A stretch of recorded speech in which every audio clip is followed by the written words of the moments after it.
Right, okay, streaming, sending data. Last time I was streaming, I got a warning on YouTube, but I don't think there's not going to be any. There we go, streaming, and I think we're streaming. We're streaming. Yeah, what's going on? It is the Demo Drop. Demo Drop episode 18. I am Dave Colombo Jenkins, and I'm joined by another special guest. This month, I'm joined by Fireworks Factory. How are you, Max? Yeah, I'm good. Cool, I'm good. cool. This is exciting because this is kind of, for a lot of people, this is the last working day before most people in the Western world will down their tools and clock off for a little while. Are you feeling chilled? Have you got time off ahead of you now, or are you still very much in a kind of work mode and things like that? I've got a few more days, yeah. Oh, you've got to work as well? Good, because Yeah. I'm not stopping working. Content stops for no man, and especially at Christmas time. So here we go. Right, our Primal is in the chat. So let me just organize my screens. I kind of like to have a little bit of fluff at the start, just waiting for some numbers to come in. How can I do this? So I've got the chat, but I don't see my face. That would be really good. And I can just see yours. So this is going to be a rare demo drop, because most of the time you contribute towards it. Have you been looking forward to this? Or yeah, have you prepared yourself in any way for the demo drop? Because normally you're on the other side. Not at all, but Not at I'm all. excited to get into it. Brilliant. Right, cool. Do you know how I can see the chat, by the way? By Do I probably have to having go on Twitch. join I the reckon. stream? Yeah. I'll get in that. Because I've got the Restream one with which brings in Twitch and YouTube at the same time. But I mean, most of the commenters come from Twitch. Whoops. Ooh, wow. And if you are on Twitch and if you're watching, tomorrow, or on YouTube, I'm going to be doing a live stream playing 200 BPM music for 200 minutes. Unless I get bored, and then I'll just do it for 100 minutes and I'll just play 100 BPM stuff, but twice as quickly. Right, I think we're going to listen to a tune. Have you got the chat up? That's the first time, actually. We should have Yeah. some type of setup where everybody should be able to. Oh man, I forgot I hadn't done this. Right, I've only filled in half the spreadsheet. I haven't put in anybody's socials or anything like that. So while we're listening, I'm going to quickly find this. I can put it in the chat and everybody can follow them. But let's go right. The very first one at the top of episode 18, Jabro Grow, who is from the Ukraine. He sent a couple of different tunes, and I've actually picked them just to make it easier and just to make it more seamless. I can't remember what the names of the other tracks were, but in every single decision I've made in terms of picking the tracks, I've noticed that a lot of people are using, like, literally there was one track sent called War and Violence. I'm having enough of that when I'm turning on the news and when I'm just like opening up those thoughts in my brain. Stop naming your tunes after like really dark, violent stuff. But actually, this is called Violin Ambient. I read it as Violent Ambient for a second there, which would be a bit of an oxymoron. But I think we should listen to the first tune, see if there's any teething issues in terms of kind of sharing the audio or listening to the audio at the same time. But you're a techie guy. I think we're going to get this on the first time. So have you got headphones and stuff? Oh, no, you're just going to put yourself on mute, aren't you? But you're already on Yeah, I mute. think so. You were already on mute. Try that out, see how it works. Okay, right. 3, 2, 1. That was really loud. So in the chat, let us know. Oh my God, that's too loud.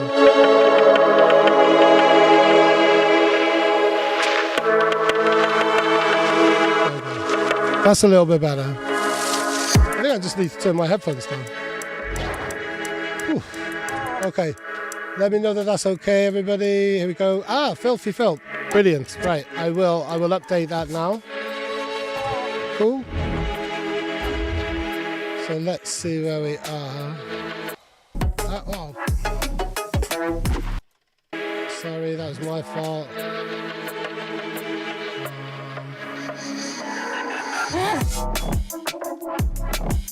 Ooh. Very, very clean drop. Very clean sounding.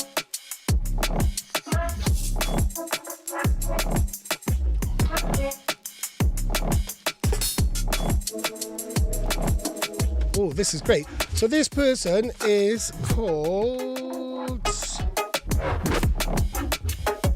Jabro Grow. And I know he's from the Ukraine because they just put that in the email, but I'm going to send over a SoundCloud in just 1 minute's time. Closing a load of these windows. There we go. So Jabro Grow and SoundCloud.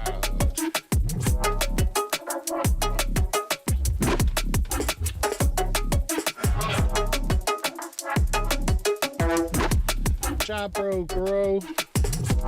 I'm really liking all of these elements. This is lovely. The kind of tightly plucked string kind of sounds.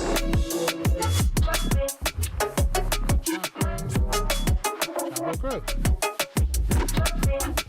There we go. Give you a follow. And let's put this in the chat. Need to do a bit of stream management. Yay! Hey, Dear Hill is in the chat. Damage Man is in the chat. How are you both? I hope you're both well. Here we go. Jabro Grow. There we go. Right, Phil, that did work, so I'm going to put that on. Yes, Loz, how are you doing?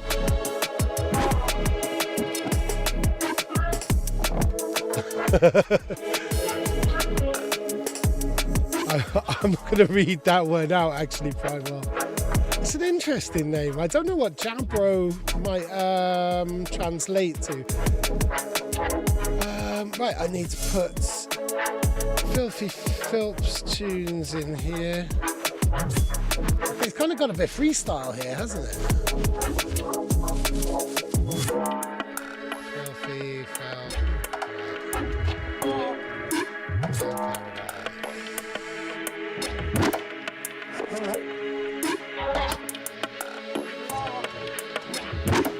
It's a bit of a moment of truth now. Let's see what happens on this second drop.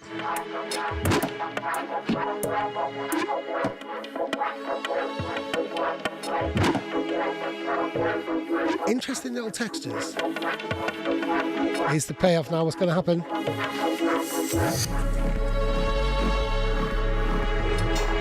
Ooh, mystical. I was actually expecting that to go into a drop. Oh, wow. Okay, a bit Cohen soundy.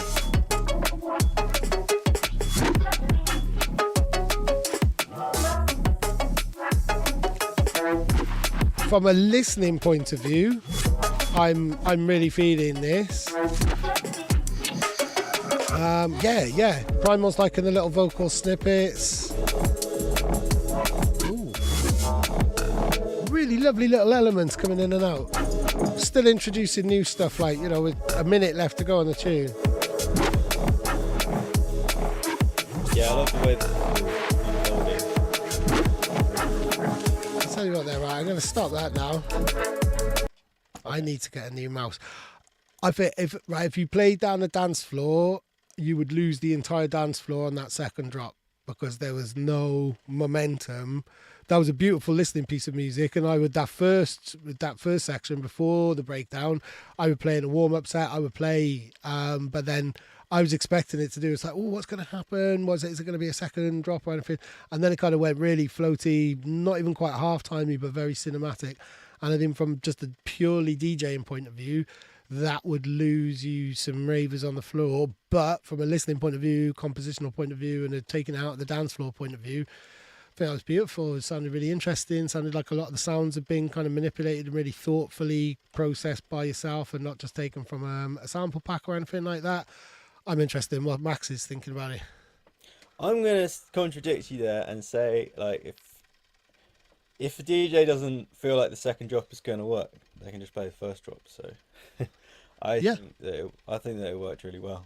I really liked the arrangement and the way like it all developed. It felt very natural, unforced, really nice mix, really nice sounds as well. Yeah, it was very good. Yeah, definitely.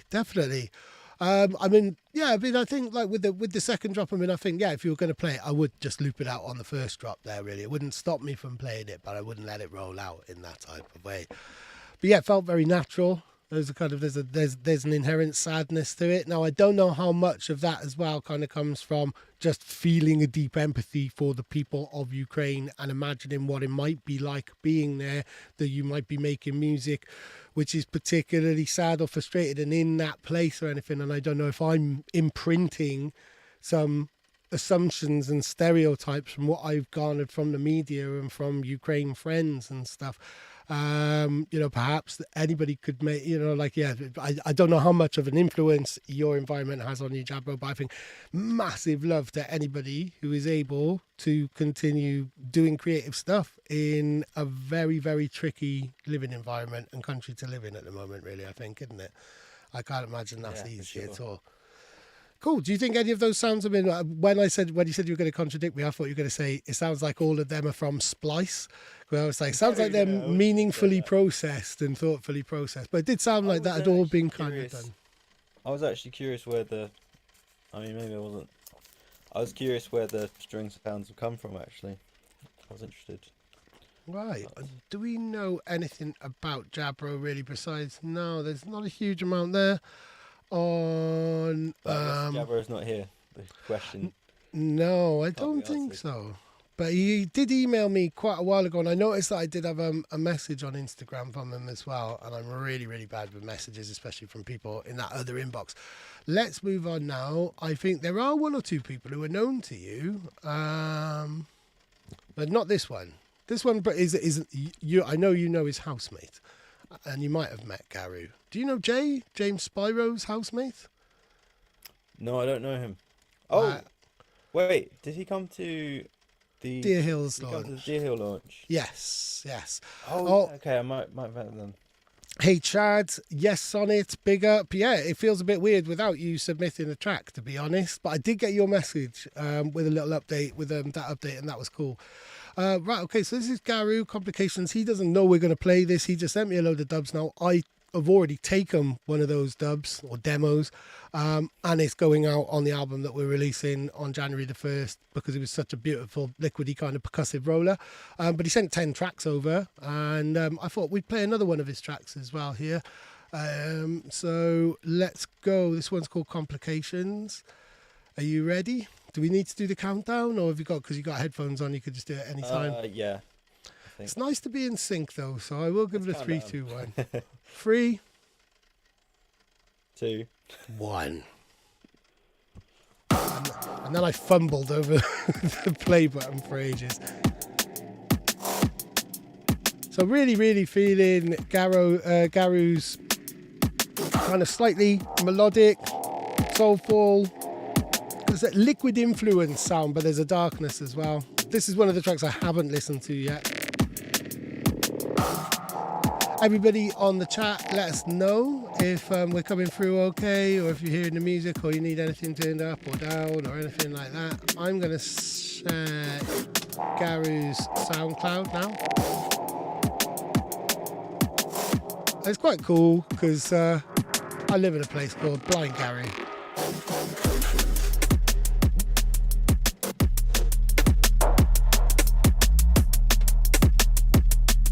I would have liked more of a snap on that drop. So here we go, here's Gary, aka Jay.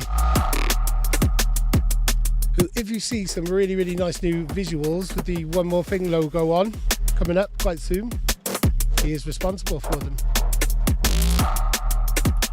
Oh, nice. Yeah, we've got some amazing new visuals from Deer Hill as well.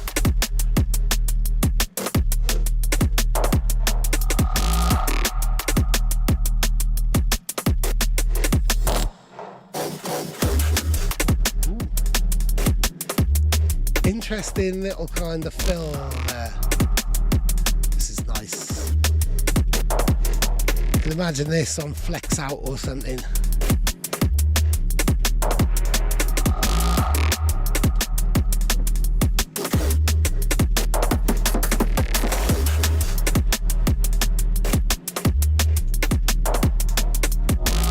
And as it goes, people in the chat, because I'm always pushing stuff that we're releasing and stuff. If you've got any releases out today, or if you've got any free downloads, or you're doing any kind of promo over Christmas, you want us to talk about it, then please share it in the chat, and I will talk about it or boost it, and then you can use a clip of it on your social media.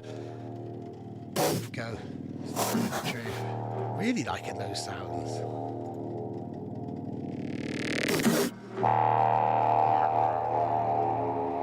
Nice and alien-y.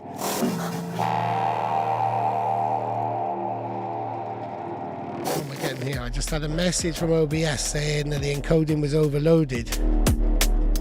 That's how heavy your tunes are, Garou. That's nice.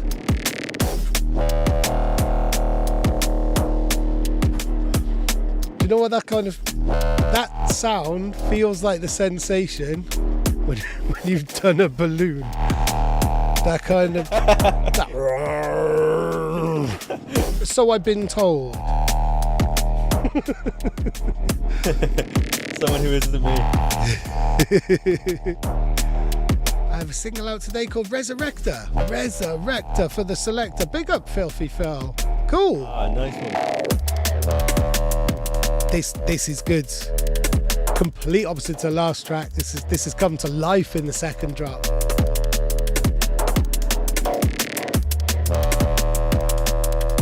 Is that on Trigger Fingers, Phil?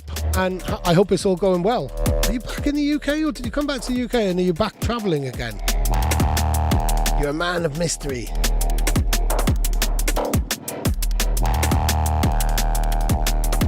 Yeah, just like birthday party balloons.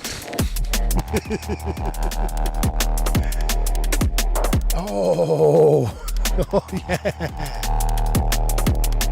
That is a great tune as well, Possession. That was great, and actually that could have carried on a little bit longer, that second drop. That second drop was really, that made it for me. In the first drop, it was nice, it was minimal, but I think everything came to life from the breakdown onwards. What are your thoughts? Yeah, I thought it worked really well. I thought everything sounded really good. My one thought is, especially on the first drop, but also slightly on the second drop, is that everything is kind of making way for the bass, but I feel the bass needs to just do a little bit more to earn that position as being like the main element.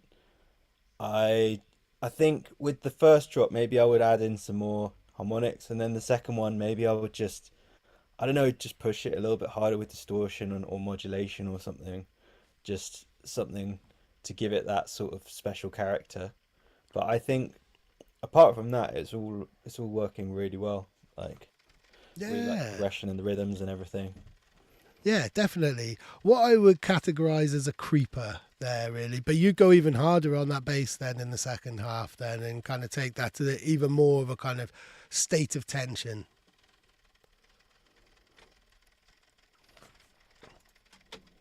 Cool.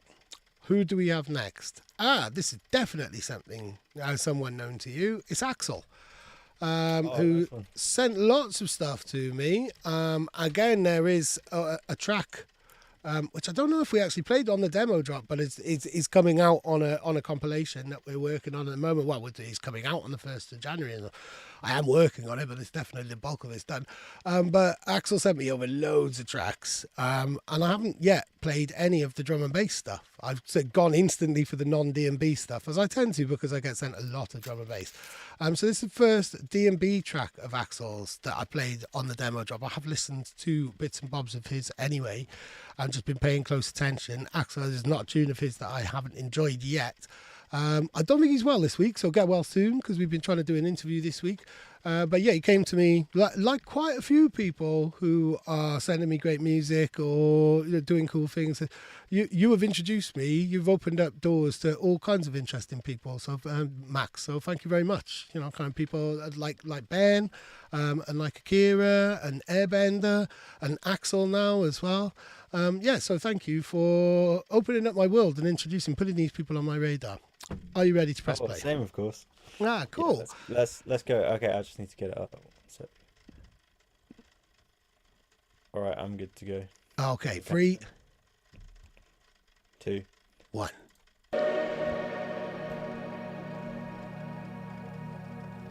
So it's a very short track. Either it's quite a contemporary arrangement, or it is just half a track. Really liking these synths. It sounds a bit like the intro to his other song Strider, but then he changed it.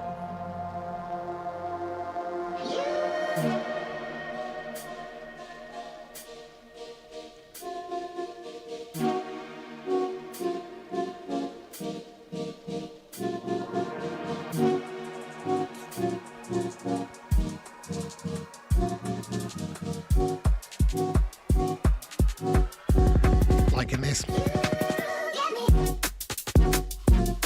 Nice. Springy. Oh, that's lovely. That just sent ripples up the side of my ear. These aren't sounds you'd normally expect on drum and bass. I think those kind of... Last time I remember hearing them really clearly was on the Serum EP on Doc Scott's 31. Can't remember what he called it. It was a really, really random EP that he released. Oh. I don't know. It kind of feels like a bit like Stray. Oh, yeah, okay, yeah. I mean, that would have been before that as well. They're very wavy. Yeah.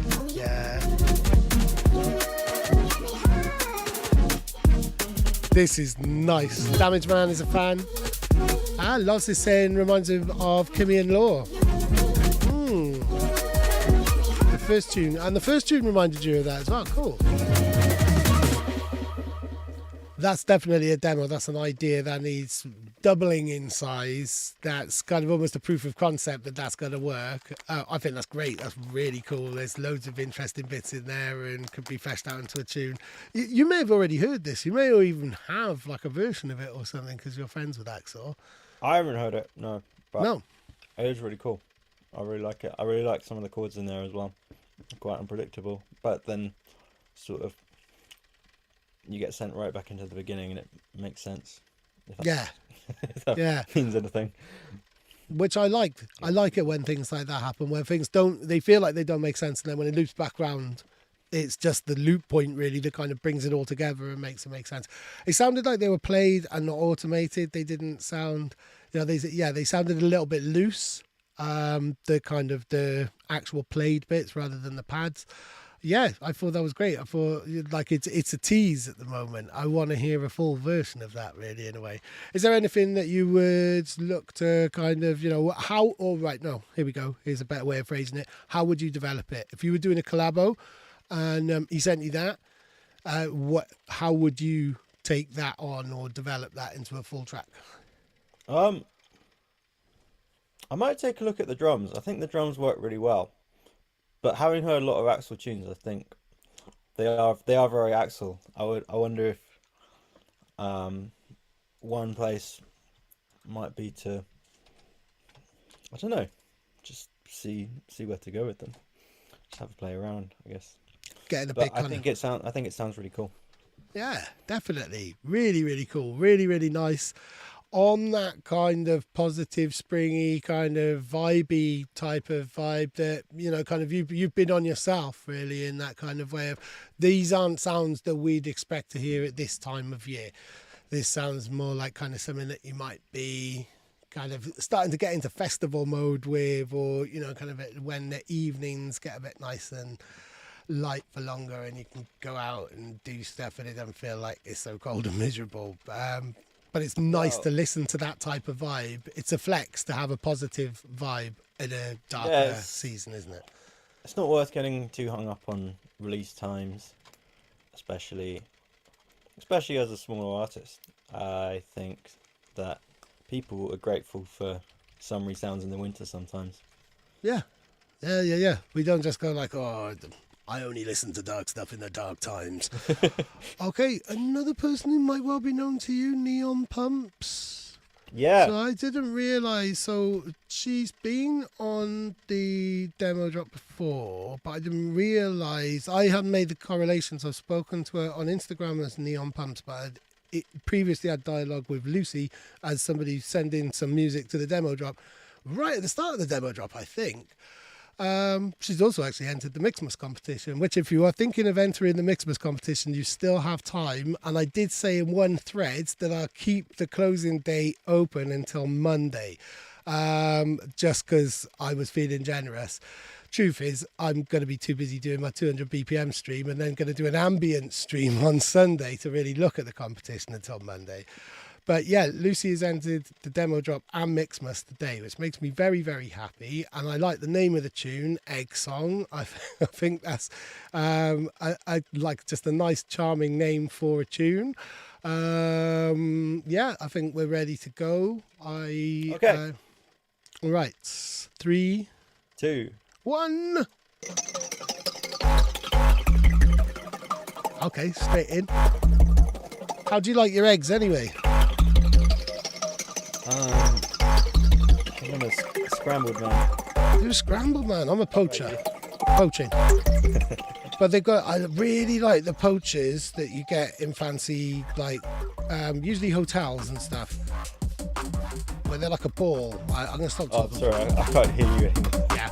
Track has gone too loud, but let's say it.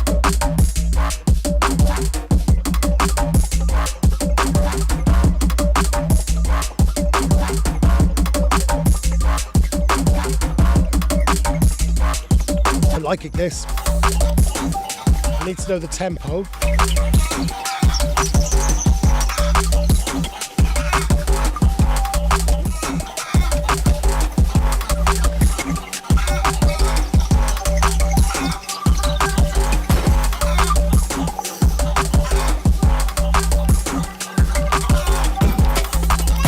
Oh, okay, that's cool.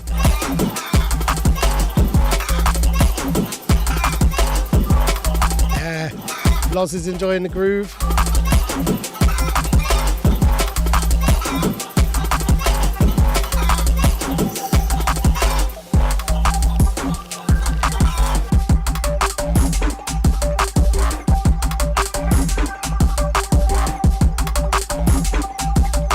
Because I've kind of been in a very particular mindset about mixing 100 and 200 BPM music, and I've been speeding up and slowing down a lot of dubstep and halftime records and garage records. This is so... is it downloadable? Yes. This is so going on my 200 BPM stream tomorrow. There's a lot going on here.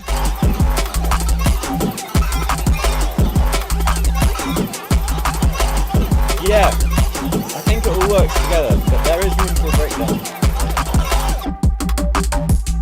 There, I've just got to a break. I don't know if we're probably at about the same type of spot. I'm going to let it roll out and then I'll share my thoughts. Everything that this track needs is already here. It's just a case of spacing it out or removing bits every now and again, I think.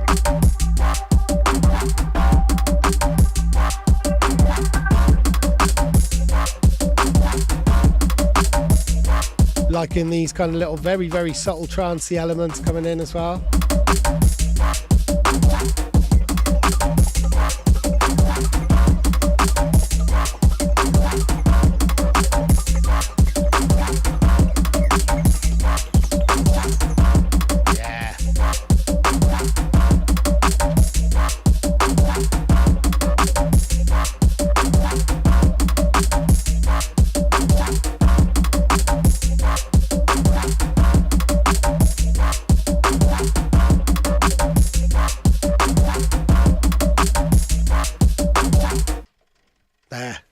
That's like the equivalent of when somebody plays a loop and that's what they've made and then they're going to turn it into a tune. It feels like everything is all there in that 3 minutes, 18 seconds, but turn it into 5 minutes and have a breakdown. There was some really interesting points, like you could hear little elements like, oh, I wouldn't mind hearing more of that. I wouldn't mind other bits like moving out of the way. Like there was some nice kind of paddy type textures towards the second half. There was some little very trancey elements in that break that comes in, and I love it when that break comes in, and I loved it before the break came in as well, with the halftime kind of that groove, but it's that kind of shoulder rolling kind of, it ain't a spacious dubby halftime, it's a very moving fluid halftime in that type of way. But there were points where it's like, if that could just break down a little bit and show what else is kind of bringing the atmosphere. But no, what I was going to say was with the breaks, because there is that break and it's kind of got like a little, I don't know what break it is. It's got a name for sure. It's kind of got a little human element in it. It's like pitched up, like that type of sound that it sounds like. It's a really, really classic break. It's used in hip hop. It's in that. But I think there was... It'll either be Think or Cold Sweat. Right? Cold Sweat. It's the Cold Sweat. It's not the Think break, because I know that, because that's why I was wondering, it's like, is it the Think one? But I think there was one point where you could kind of hear like artifacts from the break, which I don't think needed to be there. Maybe look at changing that break slightly. But like the chunkiness, the funk of it, there's cute, like it's a cute tune as well. Like it's heavy, but it's not in the same way. It's heavy, but it's playful. So that's where I'm at with it. But yeah, I've downloaded that. I'm going to play that on my 200 BPM stream tomorrow. How about you, Max? Yeah, I think sort of similar. I think it's really cool the way that there's quite a lot of elements, but they all fit together very nicely rhythmically, and has a very strong sense of groove. But the groove is quite weird. I really like that about it, and it feels very. I don't. Trying to think of the right word. It feels. Yeah, it has a certain rawness to it, which is really nice. Yeah. I think that is perfectly good as is. But yeah, I think, as you were saying, maybe space things out a little bit more. I think a breakdown could really help it as well. I mean, I know there's kind of variations in the intensity level, but I think when I'm listening through it, the rhythms are really cool, but they are quite intense, and maybe there's space for a section that takes you away from that and then builds it back up again. I also think it's such a strongly rhythmical tune that you could use the opportunity of a breakdown to just give it a different element, like some different, I don't know, some chords or like a vocal or something, or just just a different kind of vibe that could add a bit of contrast to the rest of it. But I also don't think it necessarily needs any of that. I think. Yeah, it doesn't need over laboring at the same time in that way. Like... Yeah. I'm just spitballing, but I think it works. It works very well in its rawness. I think maybe it could just use a bit of a. I actually didn't feel like there were too many elements, but maybe they need to be mixed a little bit more to give that space. Maybe some selective EQing, applying some short reverbs to some things, but not others. And and I think once that is done, all the different parts to it might help to gel together a bit better. But I think the parts are all really cool and they work together really well.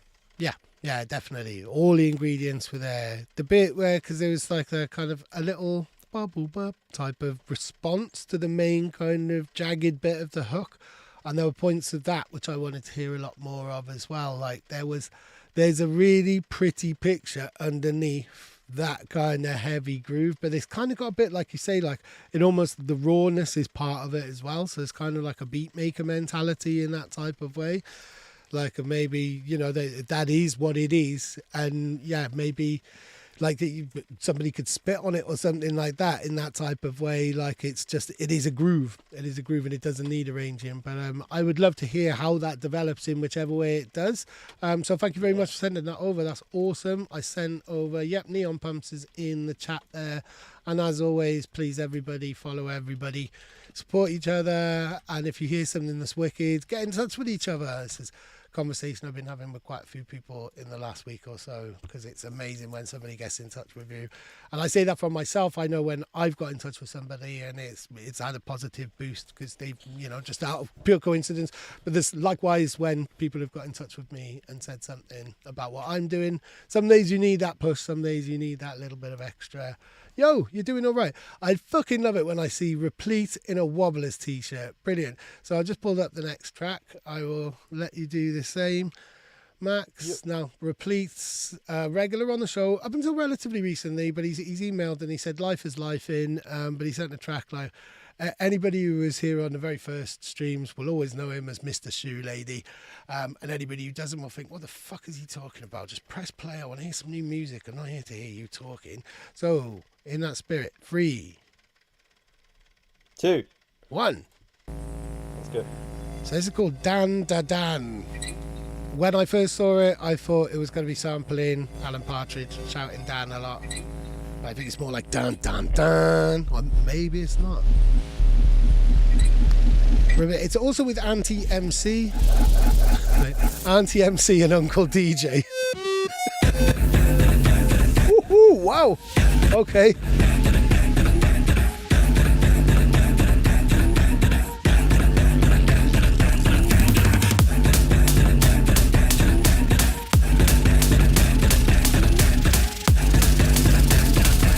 I like this.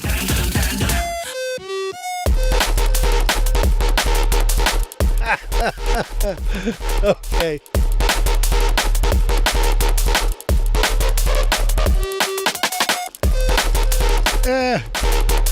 I'm really not sure. I love this hard-hitting riff. I don't know if I like this spiky old school Spectrum 48K loading sound, the old modem loading sound. God, I showed my age there.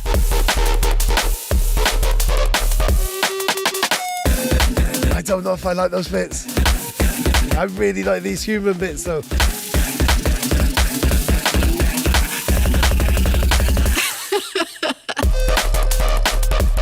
That was actually Shoe Lady laughing.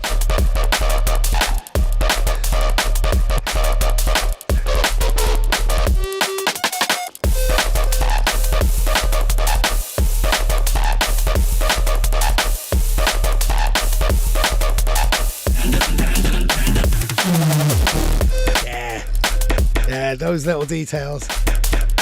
Replete is always kind of pushing things, like he pushes things as far as he can in terms of the threshold of distortion, and I think this is right up there. It's loud, it's crisp, it's playing around with high frequencies in a way that not other people are, so it's kind of, you know, that's enough to make a Belgian moist, but not in the same way that another Belgian would get a Belgian moist. This is wicked.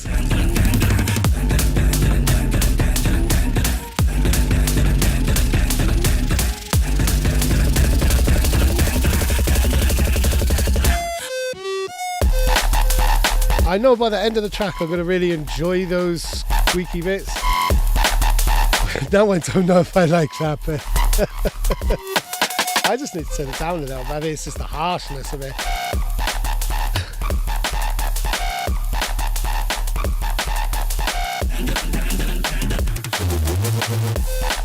Those bits great. I think when you've got such a cool human element like that, dan da da dan da da dan, at one point in the track, we should strip away everything and really put the focus on that vocal.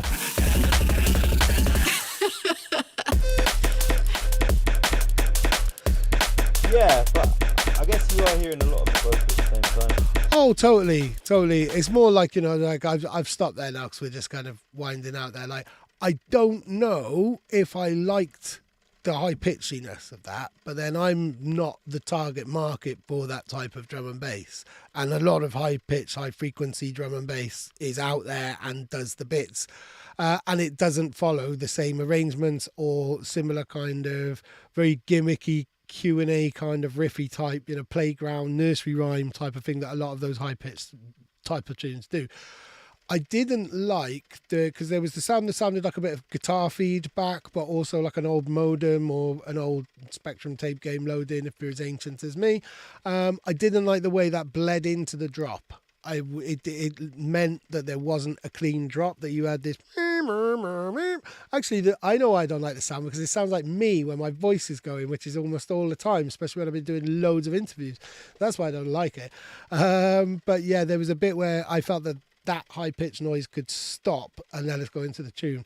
But Anti-MC is definitely the star of the show for me there with the dan-da-da-dance, because it sometimes sounded like he was saying pendulum, sometimes sounded like he was saying dandelion. and you're also thinking of Badadan as well, and it's almost like a parody of Badadan or following on from Badadan in that type of way. I've talked enough. Yeah. I'm interested in your opinion. Yeah, it kind of sounded like that. It felt like the vocal was the mid bass, if that makes sense. Like it was kind of taking on that role, and it's such a simple lyric, I guess, that yeah, I really like that. I really like that playoff between that and the spiky bass. Yeah. I think I agree with you with that modem sound, but I think it's cool. Maybe it could just use a bit of workshopping. And then the only other thing I would say is that the drop at the start didn't really hit for me because there was so much going on in the intro. Yeah. So you could take some of that out, do some creative filtering or something. But Yeah. once it was in there, it was definitely really good. Yeah. And I think, I can't remember who I was talking to. I've done so many interviews recently, but I was talking to somebody about like that kind of not trying to please everybody. I mean, it feels like a conversation that you and I have had, either offline or like a proper interview, but it's that kind of like, you don't want something to just instantly make you vibe straight away and everything, you feel like you already know it. You want to have those weird noises. You want to have that like, hey, because it's normally the type of stuff which you end up falling in love with a couple of months later, or like, oh, right, okay. Or sometimes by the end of the track. I think, like you said, there was just so much data, so much to consume in your brain and in your ears and in all of your senses that there definitely needed to be a little bit kind of reduction on that build up and stuff there. But I think the dan-da-dan-dans bit was my favourite element there. But yeah, wicked track. Yeah, great to have you back on the demo drop. Sometimes it's a matter of just like not having it be so in your face if it's not the main element and it's going to be a little bit distracting. Just maybe putting some weird effects on it and then sitting it back a bit. Yeah. So it's more of a it has more impact that way, I think, then, really. Or have this space around it. It's also kind of in the left, and like while I like panning, it does draw more attention to it, I think. Yeah. I didn't notice I that. don't know, just have a play around.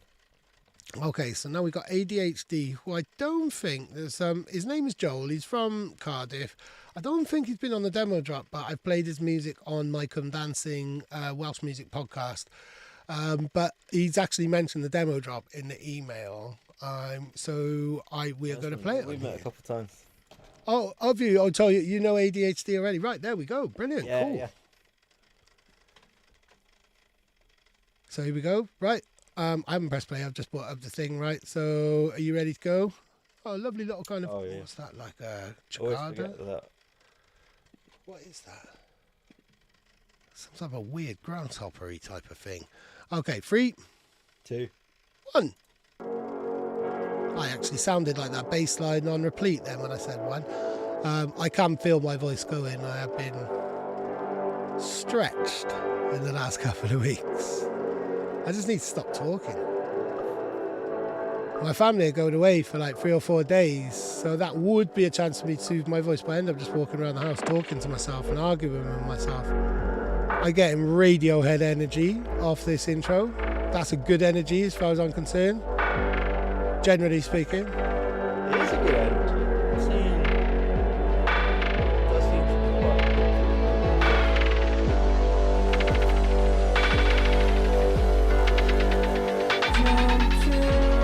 Oh, it is. It is Radio. Right? Did you just say it is Radiohead? It is. The tune is called Pyramid as well, isn't it? Wasn't it? No.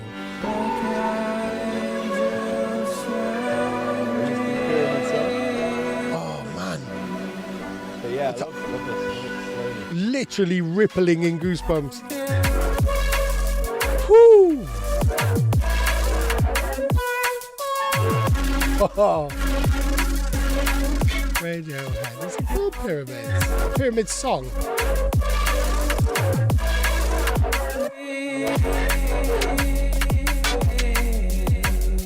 That's on Amnesia. Okay.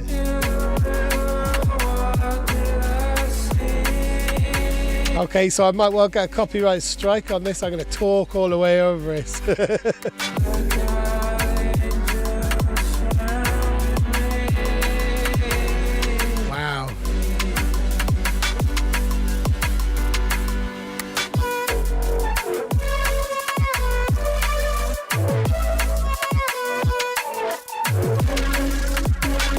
because of having a warning on my channel now, I am literally just checking on the back end of YouTube. Not that I can do anything about it.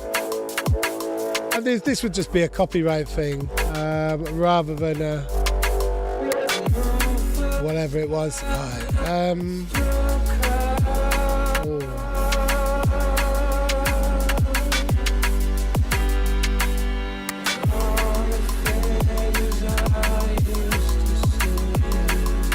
Let me know if we're still on YouTube, everybody.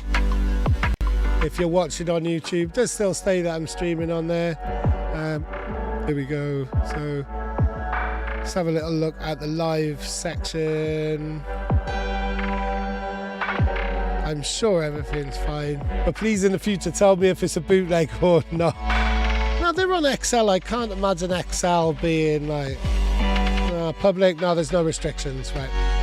Whew.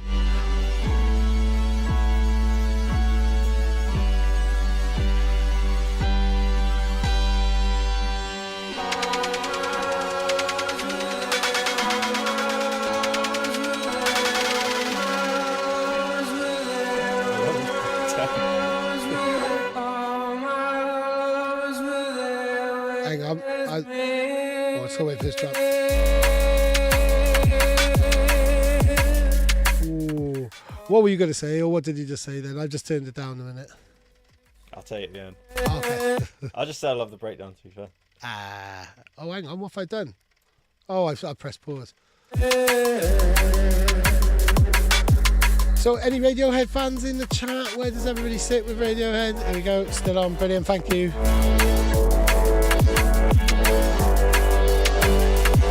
Love the beginning of the track. Needed more low end. Okay.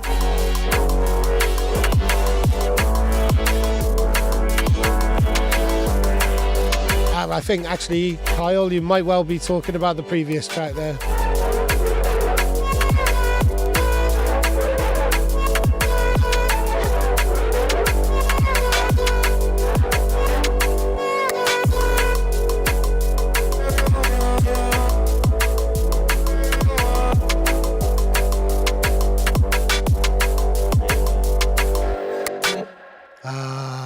I do like a bit of Radiohead, right? So a lot of the stuff for the Amnesiac album, like there was a big gap for me with Radiohead because I was such a gung-ho raver, and I remember my dad and my brother went on a holiday and they came back raving about Radiohead, and I was like, oh, it's all depressing, you're just depressing, never listened to that. A couple of years later, I could not stop listening to them, and they were the soundtrack of most of the end of the build up to becoming a dad and massive life changes and all of that type of stuff. I have a very big space in my heart for Radiohead. Are you a fan of Radiohead? You have those moments in your life where you just say fuck this, and then you actually end up loving it. Yeah, totally. Like, you know, I think, and you need those moments where you're just focusing on one particular thing and loving that, and then other times where you're just open to the entire world of sounds. Like, and yeah, I'm still goosebumping from that.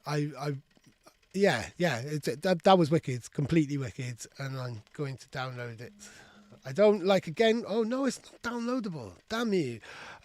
Please send me a copy of that. It's one of those ones, like, thinking from a DJ point of view, I don't know. I'd have to be playing a long set for that, maybe a warm-up set or a very end of night. I don't know where I'd put that in the middle of a set. Maybe after some really hectic tunes to just get everybody to just chill the fuck out. But that's a listening drum and bass tune for me. That's a headphones driving, maybe in the gym, but I might like start crying while I'm doing my reps when I hear stuff like that. So again, like, I gotta be careful on what I hear, because you don't want to be too overstimulated in the gym. Like, Max, where are you at on that? Yeah, I thought it was really cool. Love some of the sound design, and I liked the sample. I thought it was a cool idea to build a track around that, and I liked also.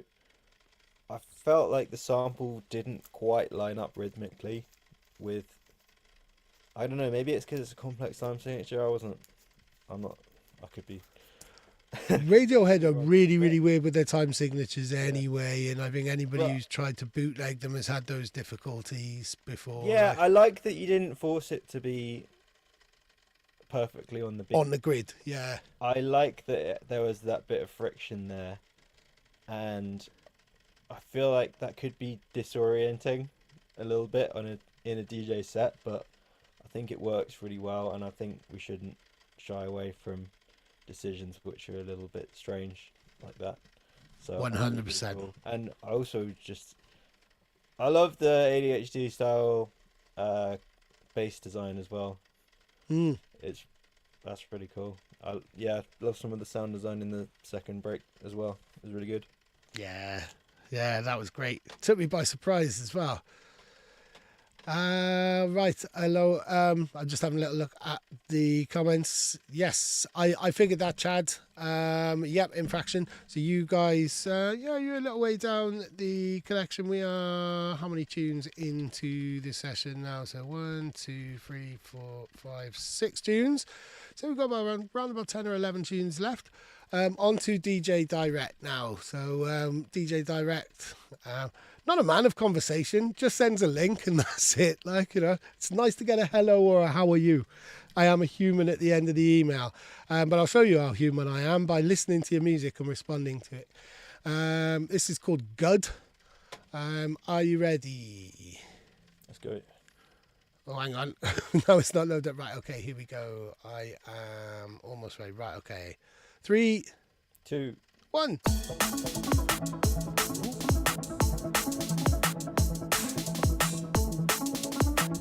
I'm a sucker for a dreamy arpeggio.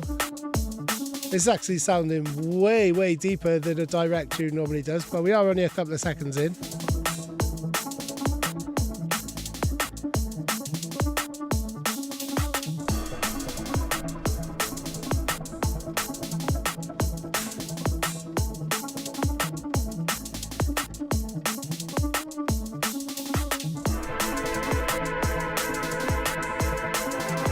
I don't think I've been sharing SoundCloud, so let me do that.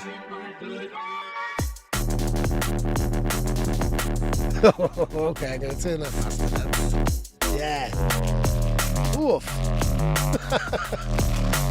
Oh, that's nice. How's that? Is that a bit better? Can everybody hear it okay?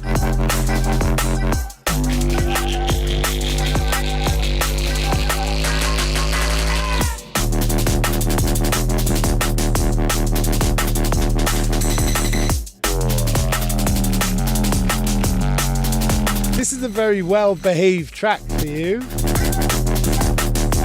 Fergus. Loads going on still.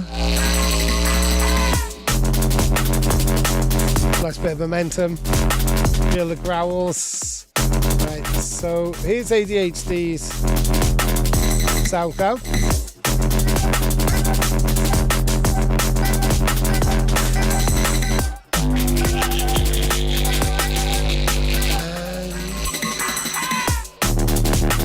DJ Direct, I don't think he has a SoundCloud. I think we've just got his Instagram.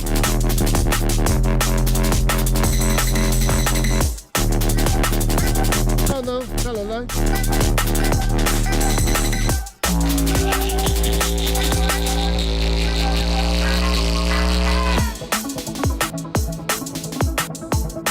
This is very, very nice.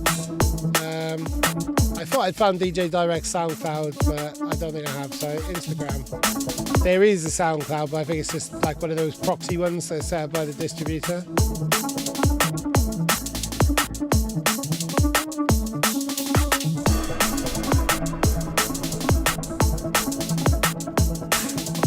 Really, really like this. Direct, man. There we go.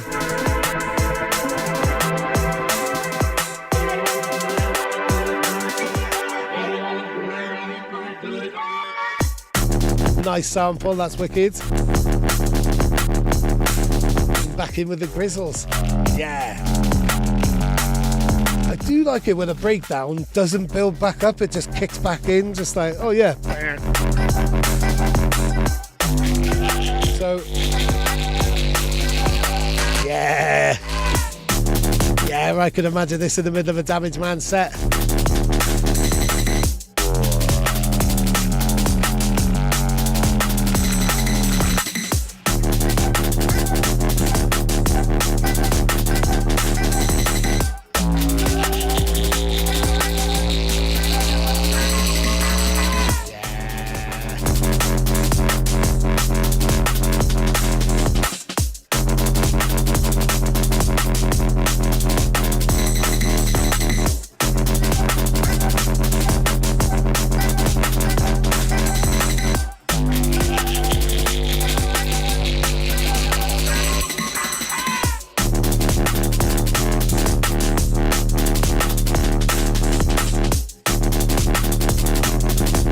I've said this many times, but this type of bass line always makes me think of when you used to put a can on your back wheel of your bike to turn it into a motorbike.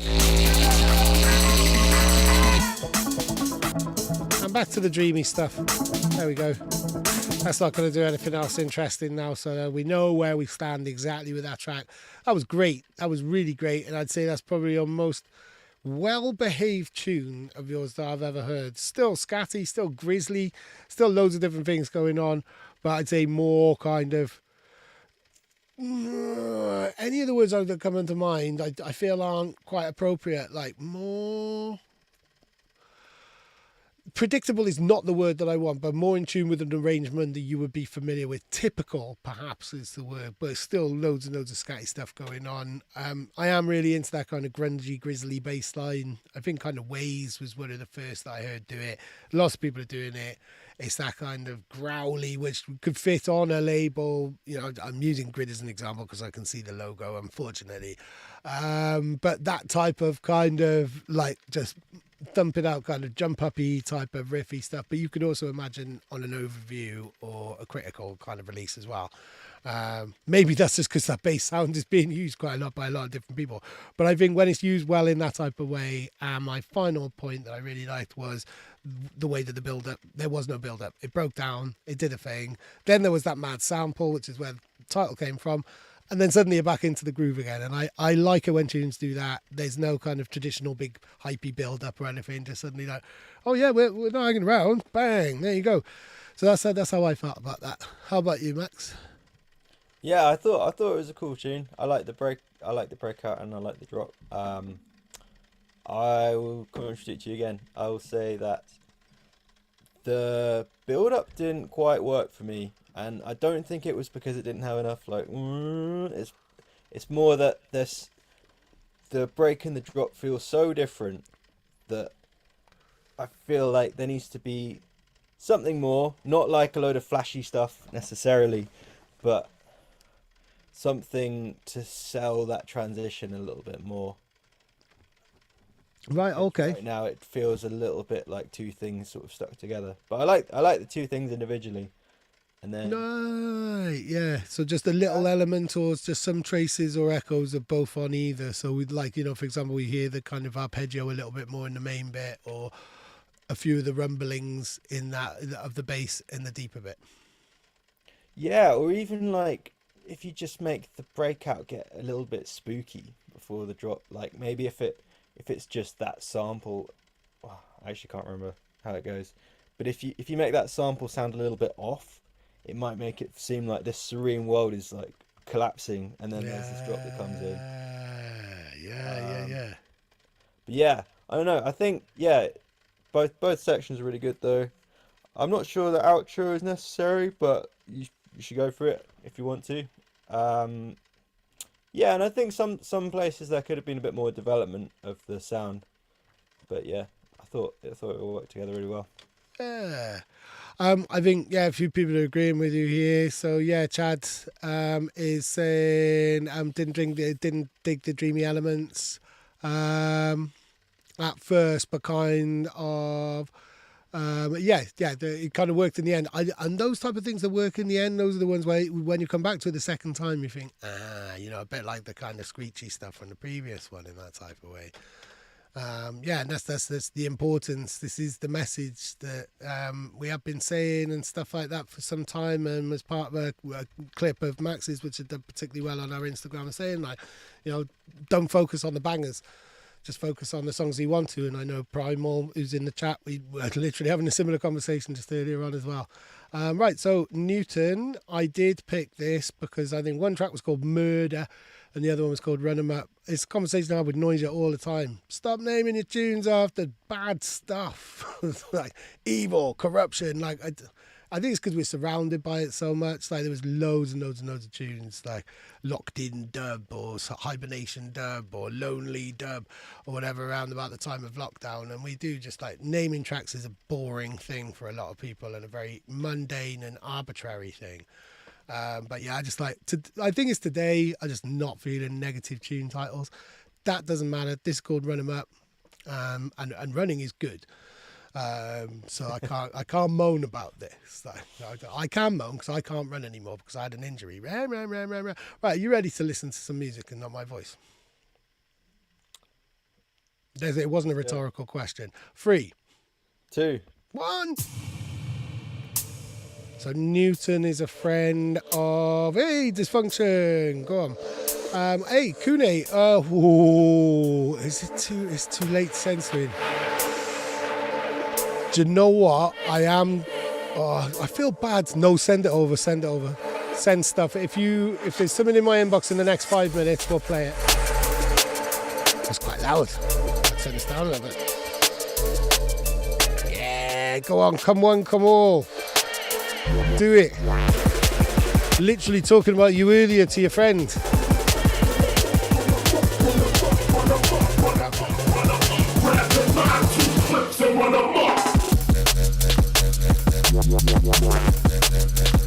Okay. Oh.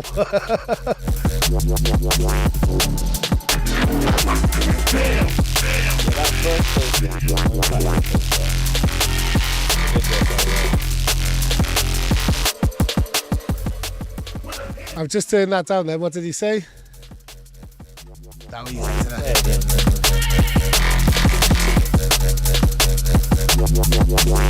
I really like those little wobbly bits of bass time.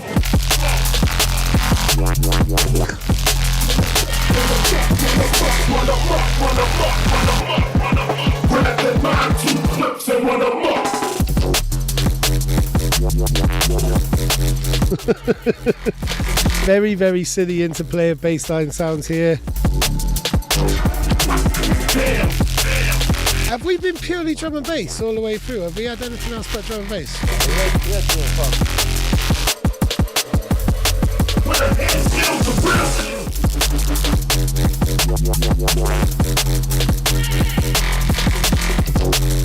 I know we've got some non-DMB coming out.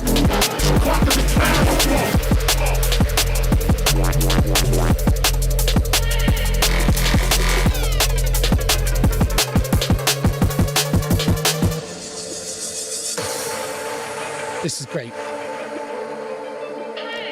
There's a lot going on. You have a lot of bass lines. Thank you, Kune. I'll put that on the spreadsheet. Oh, yeah.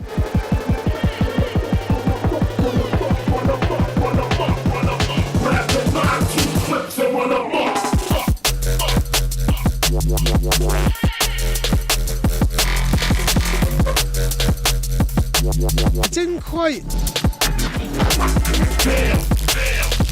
No, I know there's some other non-DMB. If we've got an all DMB show, that's great as well. I know that there's at least 2 people who've got non-DMB. I'm just going to put this where I need to a moment.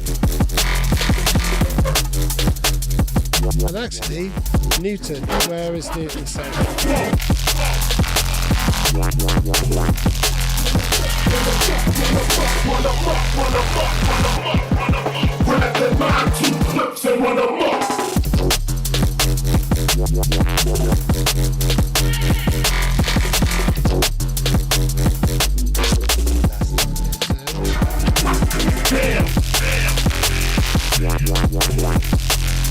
DJ Newton.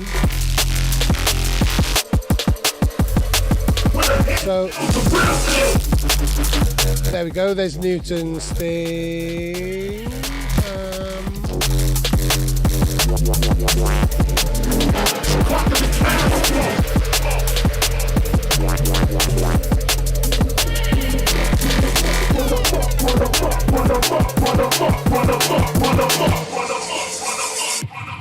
Run them up, and I picked that because it had non-violent connotations, and of course the sample was all about running gun stuff.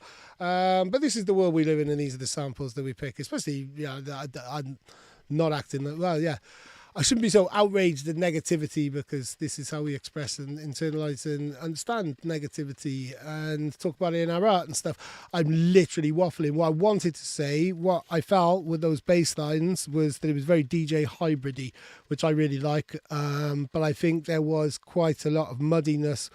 There was a lot of bass stuff going on, and I love the way that they were there was interplay between 3 or 4 different bass noises. And it was very playful. I think some of that could be reined in or looked at on some type of frequency analyzer, because that felt like too much going on. I might be wrong, but I thought that was great. It was a wicked track. Max, where are you at with that? Yeah, it sounded really cool. I like the interplay between the basses. I thought the pad was really nice as well, and the way it came back in quite subtly, that was really nice. The first drop did not, I'm repeating myself now, but the first drop did not quite hit for me, because that first bass feels quite I want to say, yeah, it just doesn't have, the first bass didn't quite have the thump, and then the second bass was suddenly really thumpy, and then I was like, oh, okay. I feel like the first bass needs to deliver on that thumpy low mids a bit more. Yeah. Apart from that, I thought it was really cool. No, and I felt that on the second drop as well. Like, it wasn't, that very, very first bit of bass didn't have that impact that you needed. When it all got going, it was fine, but that very, very, very first kind of interaction with that sound didn't quite have that kind of, that snap, that like grab of your senses that you want. So because this is a downloaded tune, I have to put this tune that you sent me, Kune, into my Dropbox, and my mouse is fucking up really badly. Like, so many times my computer's thought that I'm trying to put my entire desktop onto Dropbox, which is what I was just thinking about doing then. Right, here we go. Come on, just there. Right, that's doing its thing. We can go on to the next tune. Thank you very much, Newton. So I'll add Kune just to the bottom there after Filthy Philp. Do you have to go anywhere, Max? Have you got a particular time where you need to stop? I'm all good. Excellent. So I think we're almost about halfway through. And we got Dysfunction, guest of the previous show. And an artist on One More Thing. Now, I should be able to just pronounce this just straight away. But I don't speak Welsh particularly well, or particularly at all. I've grown up with the language. Trywen no, hold on, no, there's something in the way. Right, Trywen fi ngariad, which is like, that's Cariad, my love. I don't know what Trywen is, maybe work or something like work for my love or something like that. I am going to try and translate that in a minute. I think this might well be like, is it a Welsh folk song? I'm not too sure. Anyway, it's great to see some Welsh language, and we're just going to go 3. You have to say 2. It's the law. Sorry. 2. 1. Here we go. And I'm going to translate this now. I know it's Cariad is love, or my love. I have actually heard an element of this before. Kai and I have spoken. I think it is a Welsh folk song. Let me have a little look. Hey! Now this is the tempo I'm talking about. Trywen. Oh! Fuck, it's the Trywen Valley.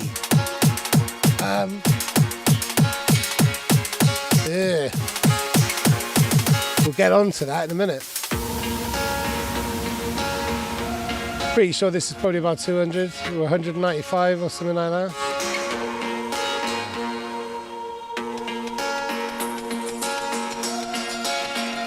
Around about 196.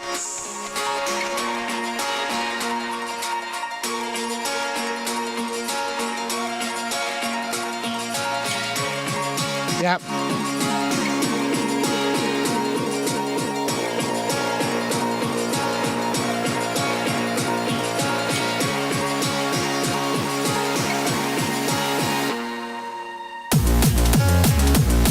Ho, ho, ho, ho, ho, ho. Has this got a download on it?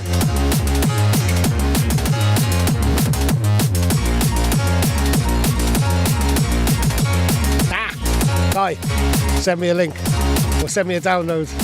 I would have. Oh, is this going to be in your 200 BPM set tomorrow? Actually, if so, just send me the link. I won't play it tomorrow.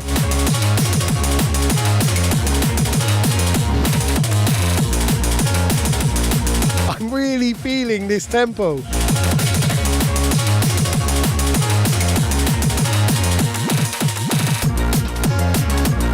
I really like those little bits on the fill as well. It's like we're horse racing. This is a horse racing song. I've ridden a horse once, found it very uncomfortable. Don't want to do it again. Don't like horse racing either. I think it's pretty cruel. Sorry to the horse racing community that watch this on the regular.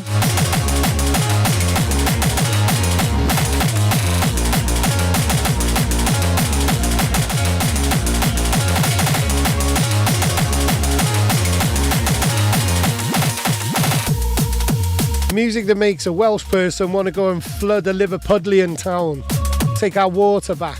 So there is a history. Have a little look. I'm going to put in, well, if you're all in the chat and you can see Kai has put, it's Tryweryn, my love. I don't know how to pronounce that, but it's a North Welsh town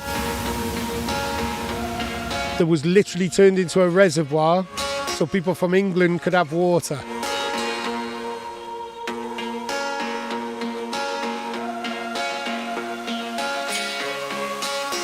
There's a kind of fantastical kind of sense. I think it's in the choral voices. Kind of need a rousing bit of spoken word in Welsh here, really. Yeah, could do. Yeah. What's his name? Oh. Michael Sheen.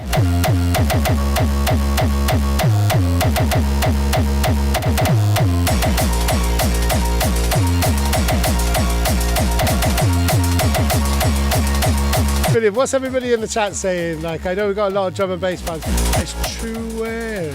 Tryweryn. I thought that was the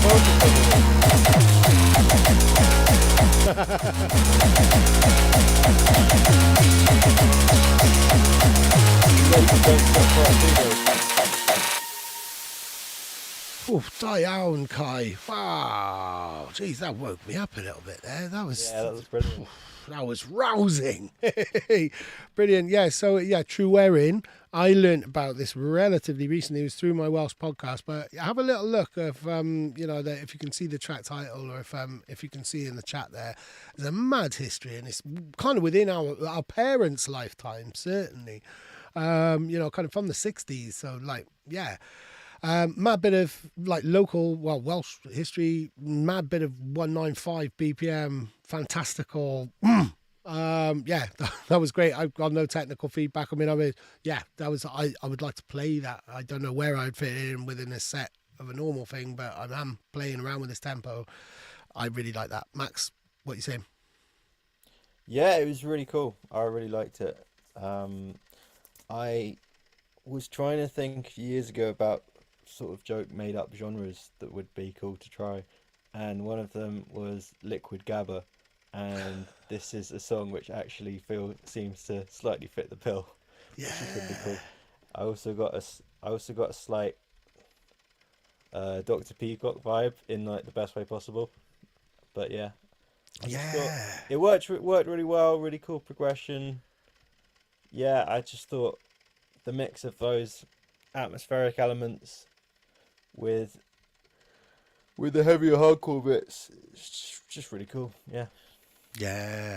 Right, there we go. Kai has put a really succinct like the significance of this flooding of a Welsh town where people were moved out of their houses, like a whole community was uprooted, and this is what started the Welsh language movement, which was illegal for about 500 years to speak. You couldn't speak Welsh in a church or a school or court of law or anything.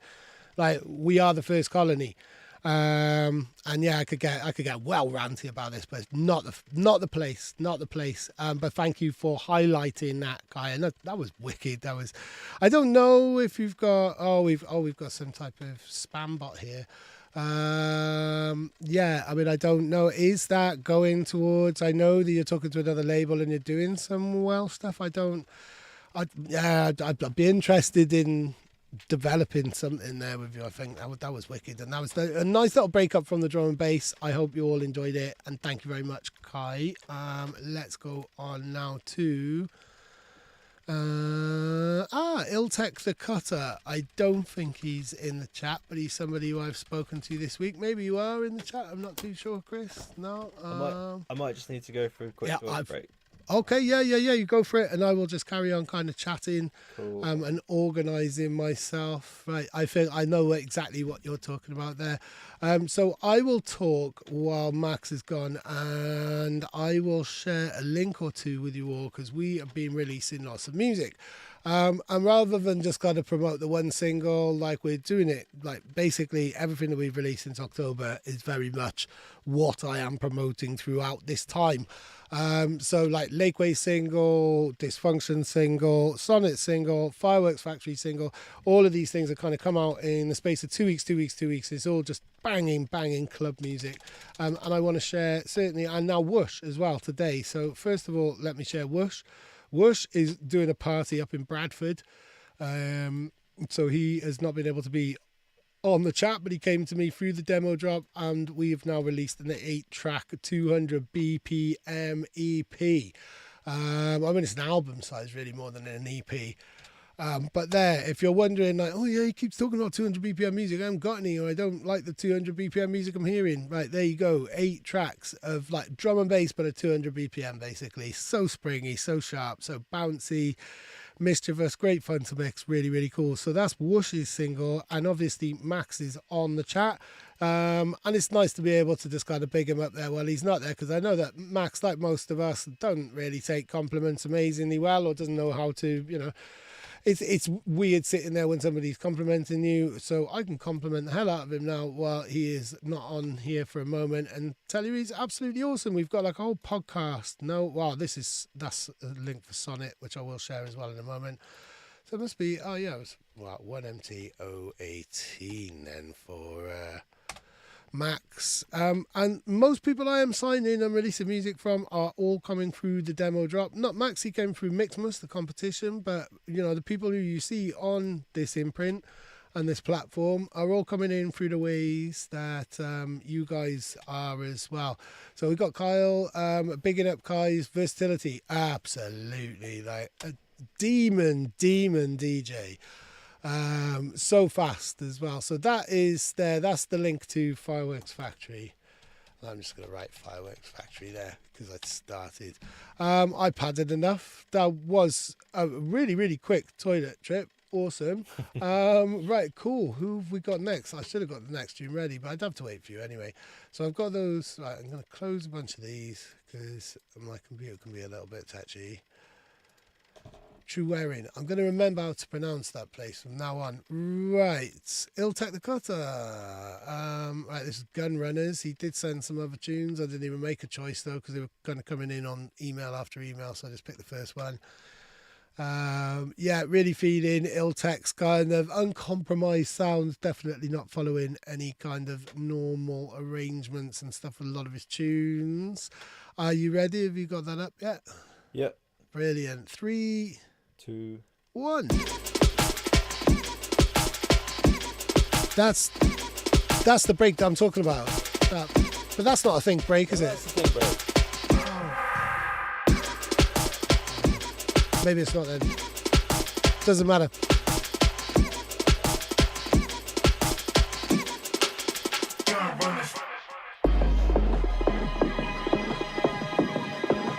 Lots of talk about running with guns. It's a bit like running with scissors. It's only going to end in tears.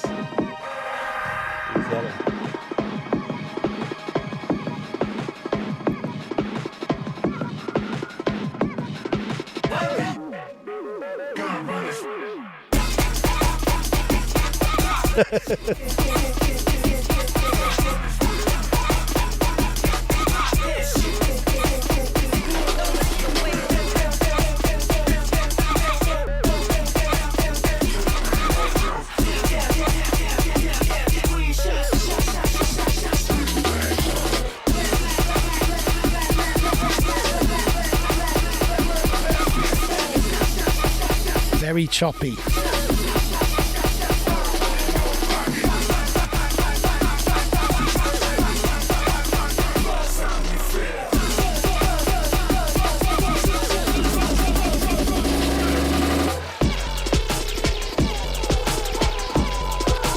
I like that kind of switch there. I felt that was kind of necessary because it was getting very militantly choppy.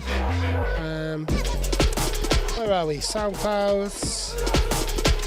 Iltech.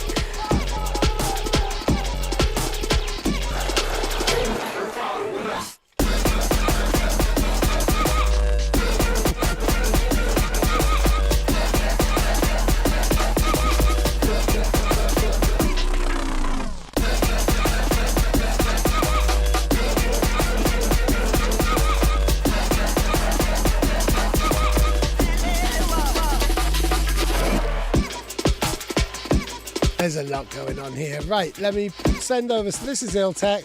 Loz is feeling this.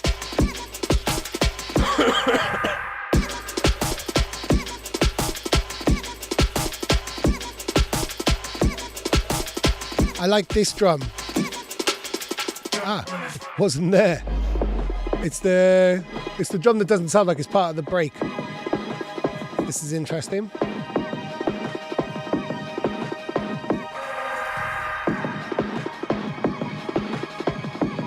I think those synths could be a lot louder and a lot brighter because I feel like they're there to contrast the choppiness. Yeah.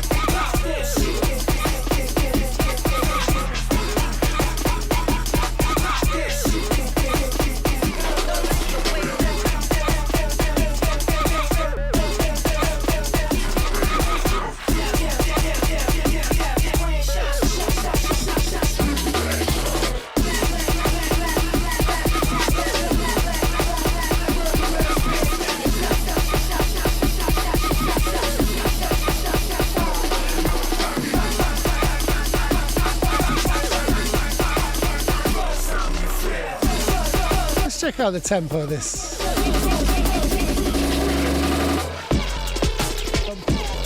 I wondered if it was 160 more, which is where I do think that these type of choppy things work better when they're at about 160 and a little bit slower.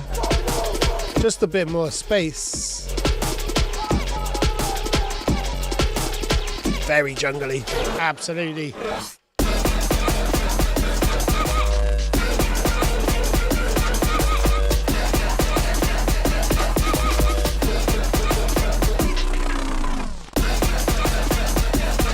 Like those decaying bits.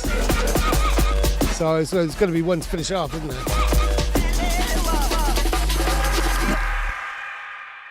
Wow. I think we all need to go and have a little bit of a lie down after that. There was a lot going on there. I'm interested from a production point of view because it's me going in every time, first of all. Or are you more comfortable? Would you rather I ran my mouth off and then you kind of come in with some more succinct lines? But I'm going to put the ball in your court first. I'm going to say I thought it was really cool. I thought it was very confrontationally arranged. Yeah. You have a lot of stuff going on at once. You're just like, what's going on?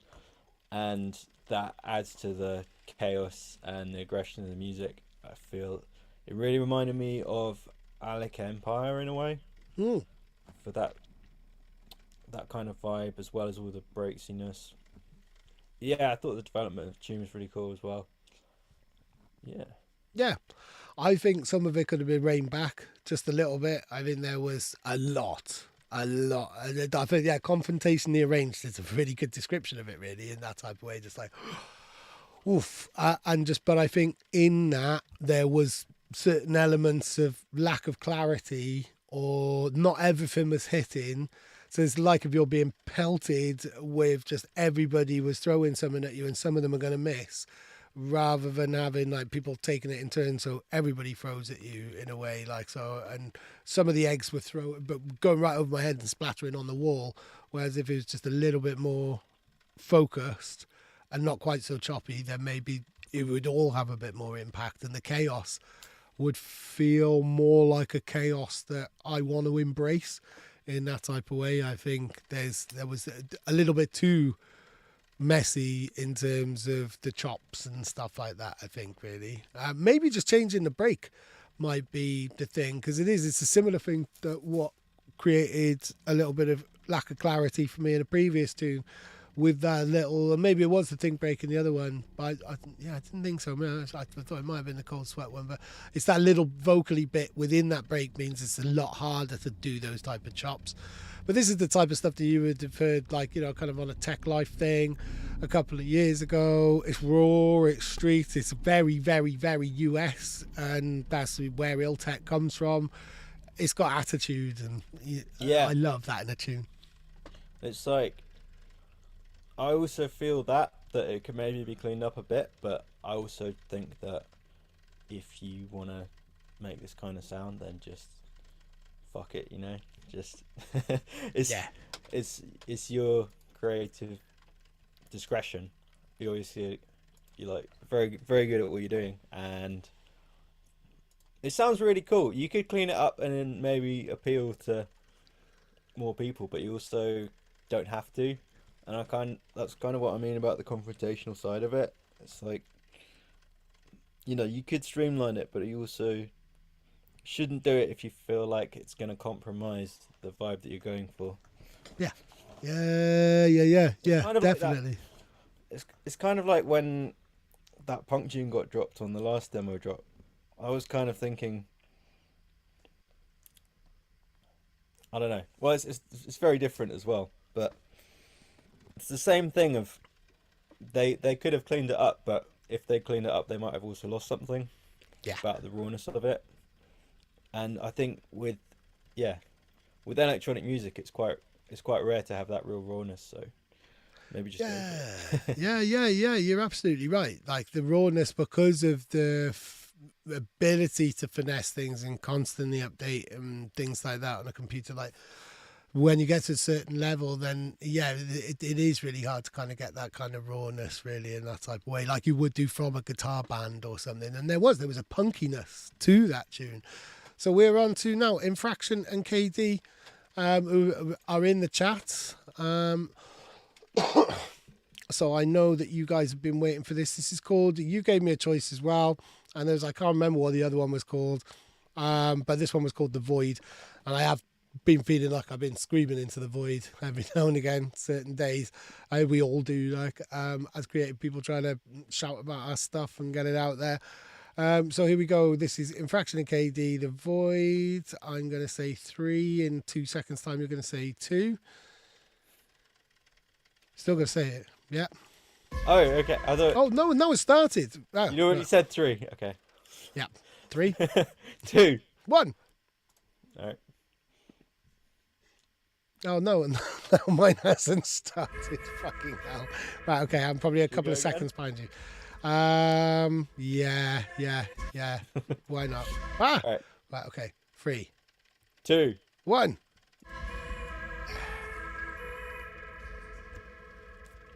So Infraction has been on the demo drop a bunch of times, but I think maybe is this the first time you sent us 140 stuff, because you were checking to see if we did. I'm not following you. There you go. You did ask if it was okay to send 140 stuff, and Kyle the MC is also in the chat as well.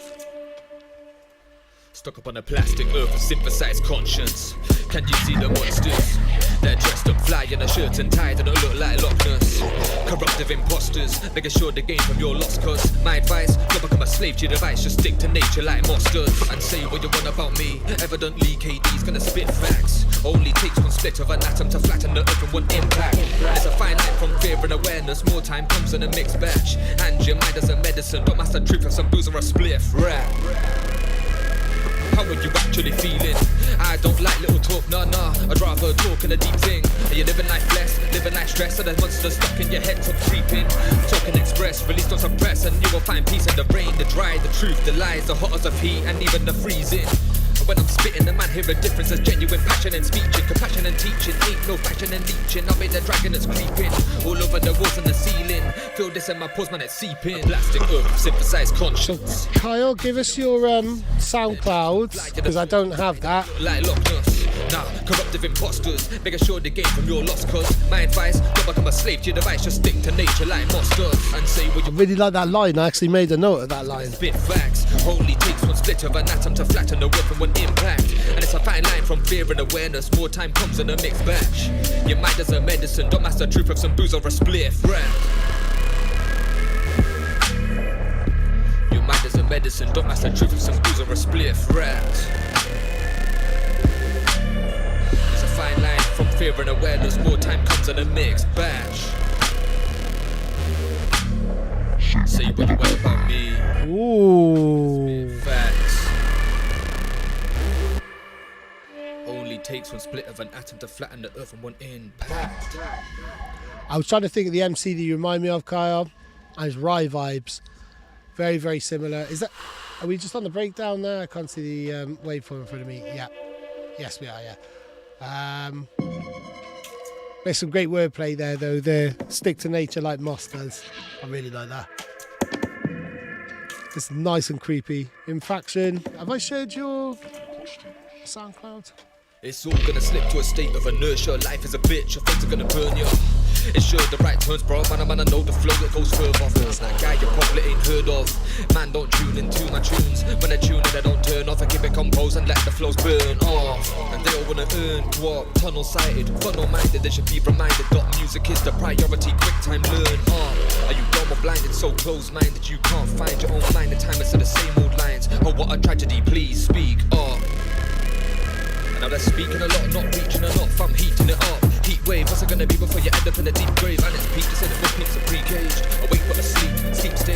Engage with your dreams, understand what they mean. Don't just dream through each day. About time that I raise my art, refrain my heart to quick match and shine. Every time I spit or spam and I bring the facts. No, I'm a mastermind, a quick match inclined to go further. Pick up the mic, it's straight murder. Ain't on about a clock on a gurnal. When I say my time is fucked, I don't learn on. Stuck up on a plastic earth with synthesized conscience. Can you see the monsters? They're dressed up fly in a shirt and tie that don't look like Loch Ness.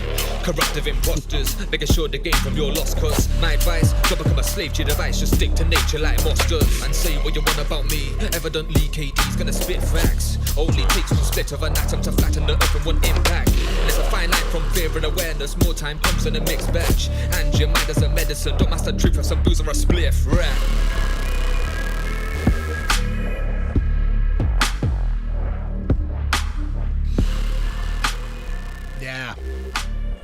Yeah, vibes. Some really, really cool bars on there. I actually had to make a note. I didn't know that you were going to repeat it. It was going to be part of the chorus. But sticking to nature like moss does. That really sounded nice and just hit right. I thought that was great. The beat was wicked. There's maybe one point I'd like to hear an instrumental just because I like a creeper as well. But that was the pacing of everything there. I'd not heard you on a track before, Kyle, but I thought that was great. Yeah, very reminiscent of an MC who I met earlier on this year and we had down at BMC called Rye Vibes, where you're telling a story but it's not kind of too overbearing. But also, yeah, you didn't make it all about you. I thought there was some great kind of balance between the music and the lyrics, which isn't always there when the MC is leading the charge in that type of way and it's a vocal-led track. But I thought the balance there was great. I really, really, really enjoyed that. Max, what did you think? I thought it was a really good song. I really liked the beat and I really liked the lyrics as well. Thought the performance was good, but I do have one sort of major complaint, which is not really to do with any of that, and is to do with the fact that the vocals and the bass are competing for a lot of space, and one of them has to win, and it has to be the vocal because the vocal is delivering the message. And as much as the bass is really cool, I don't think you can have the bass that up front as you would on an instrumental track, because you've got to make the vocal more of a focus. I think you've got to, I don't know, maybe turn down the mid bass a bit, maybe have a bit more reverb on it, push it back, make it. It's already quite dark, to be fair, but yeah, the vocal could also be more up front, you know, more compressed, like a little bit more reverb or something, a little bit brighter. And I think once you do all that, because there's just quite a lot of information in there, and it's all really good. And I can tell it's really got the makings of a good track. It's just there needs to be the bass needs to sit behind the vocals, because otherwise I'm hearing like I'm trying to focus on the lyrics, and then I just hear this like cool bass thing happening. I'm just like, whoa, what was that? And then I've missed a bit of lyric, and yeah, so that's what I think. And one other thing related to that is both the bass and vocals come in at the same time, and I think it's slightly missing a trick, because right, yeah. if you stagger them, so if you put the vocals in first, and then after 16 have the bass come in, then you're going to really feel the bass when it comes in, and you're going to focus on the vocal first, and then you hear the bass, you're just like, wow, everything's so much bigger. So yeah, but none of those are to do with the quality of the tune. I think creatively it's really cool. I think you should, no, I think it just sounds like a really cool project, and yeah. I think that's great, and I think that's advice. Looking at the chat there has been received really well as well. But no, I thought that was great. That was really, really cool. Really, really cool. And like these are the type of technical terms, not technical terms, technical feedback, stuff like that with the kind of the bass and the vocal that I would never they wouldn't even dawn on me or anything like that. And I think that's great. That's why people are sending music to this type of show, to get that type of feedback. Really, I think that's great, because it is you're 90%, 95% of the way there, and the message of the tune was great as well. That was wicked. Right, okay, so this is quite funny. So T-Cut now, who's a semi-regular on the show, he's been on lots of shows. I think last time I might have said something about the vocals being from Splice, because in his email he said the vocals are not from Splice. In fact, I can, and I like that type of disclaimer. I mean, pretty soon it's going to be, this was honestly made, not relating to you now, T-Cut, but I think, one of the things that will be a benefit of being a human and a label owner and doing things like that is that you actually deal with people instead of thinking, okay, what's this name? What's this? Has this been sent to me? Is this an AI tune? If you know the people and you know that they're coming from humans. Oh, right. We've had 2 more entrances for Mixmas while we've been doing this show. I may regret keeping the closing date open until the end of the weekend. Right. I was doing something. Was it just, right. No, I was pulling up T-Cut's email. Right. Just so I can read just about, he's given me a disclaimer, and I'd like to know exactly, so I can give this information to all of you. I sent that bloody response to my email, so it's going to, here we go. As you've mentioned before, there's no Splice samples, my original lyrics and song. Dancefloor D&B goodness. Merry Christmas to you and yours. So Merry Christmas to everybody on behalf of T-Cut and all T-Cut operations. So it sounds like he's singing, he's doing a U. Let's see. Right, I've got that open. Have you got it open? Yep. Cool. 3, 2, 1.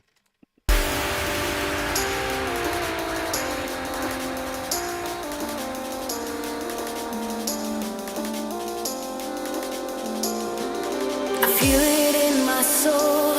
You pull me in so damn tight, wrapped around your love, lost within your light. Can you take the lead, or will you steal my mind? Never let you go. You keep me through the night with you. I think you put that it's not a Splice vocal, but you know that I'm blatantly thinking this is a Splice vocal. If this isn't a Splice vocal, why haven't you named the singer? I want to know who the singer is then. Yeah, let's carry this playing. It's quite loud.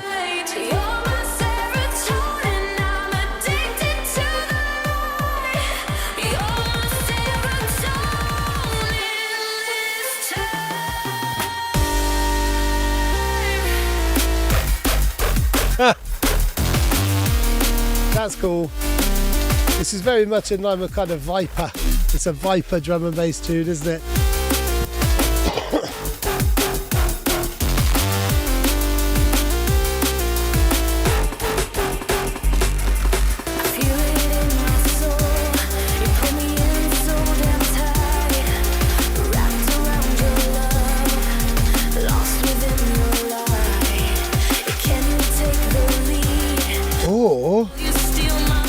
So I'm honestly asking this, Teacup, right? So if you say it's your lyrics, have you got an AI singer singing on this then? Like these are like, I think there's I don't think it's going to surprise anybody when I say I don't like these type of vocals. I've said it on a lot of demo drops, and anybody who knows me knows that I don't like this type of kind of quite mainstreamy sound. I think there's a lot of it. But if this your own lyrics, then either you've got a singer singing this, or it's an AI singer, or it's a sample. I don't want to be kind of hung up on this. I actually think the production on this and the stompiness is really, really good. But these are the thoughts that are in my mind. I'm just going to turn it up for the second part of the tune so I don't offend you completely. Oh, no. I pressed pause instead. Shit. And now... Oh, stop. Right, here we go. I like that bit.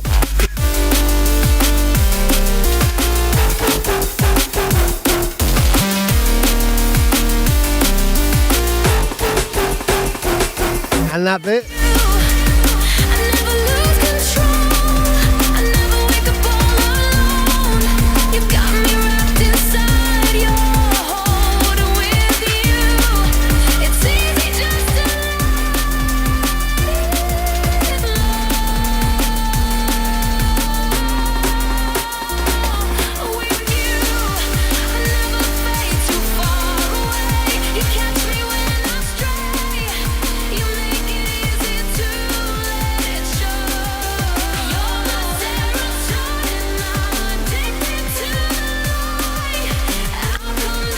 There's a nice little melodic bit coming in there as well, like plucked strings.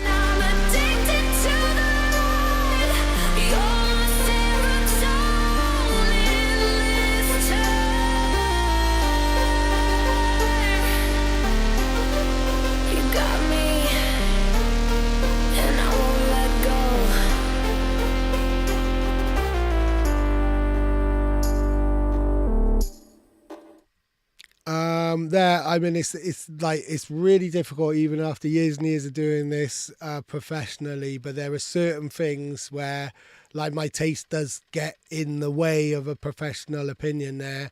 And I think like what I will say is that there's a lot of vocals already out there like that.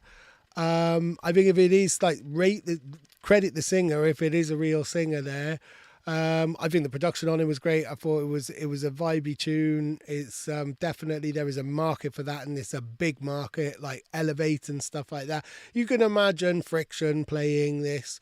I think, but again, I think you could remove the vocal, and I think you could imagine quite a lot of, you know, like your Netsky's and stuff kind of playing that type of beat, or maybe kind of Upgrade. I'm not too sure.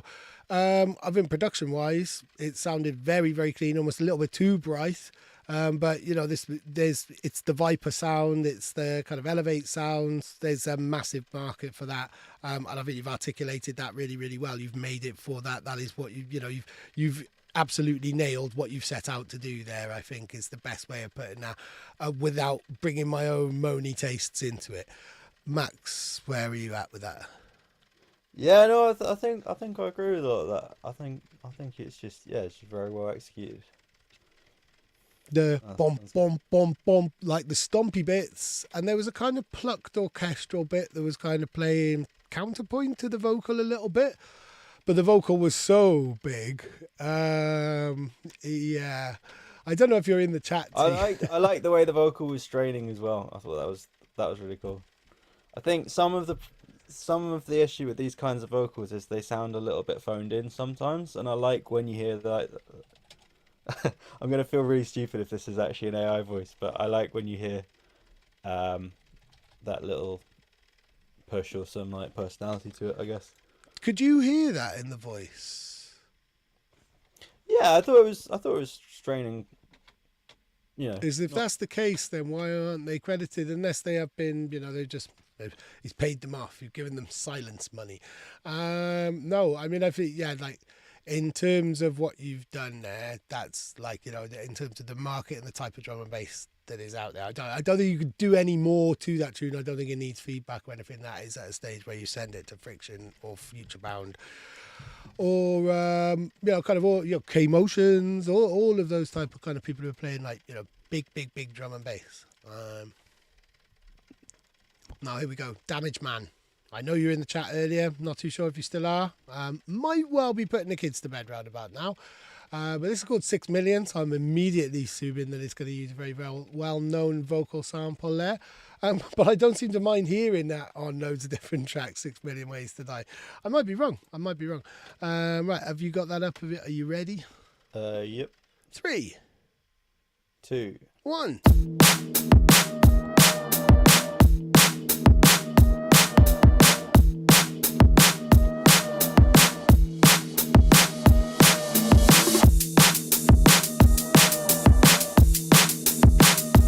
Damage Man has got a track coming out on One More Thing very soon. 6 million ways to die. Choose one.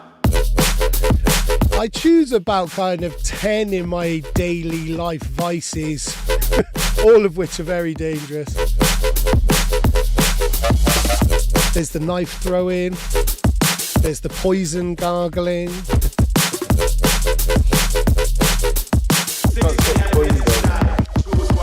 I got medals for it.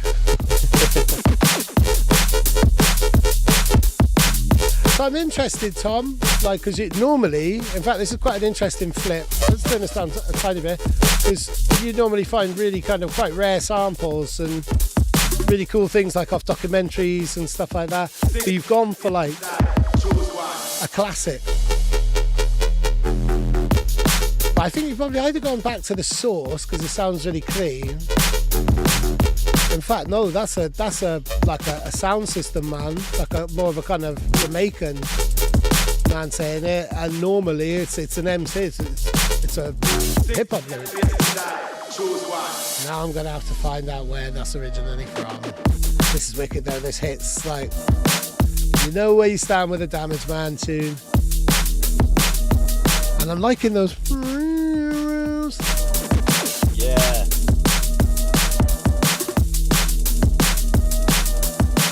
Creating quite a nice sense of unease. That's a 6 Million Ways to Die. Where's that from originally?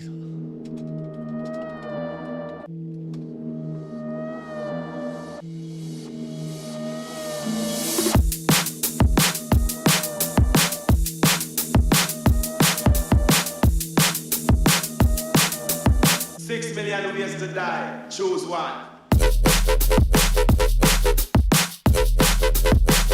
Right, now Cutty Ranks and Snoop Dogg on Serial Killer.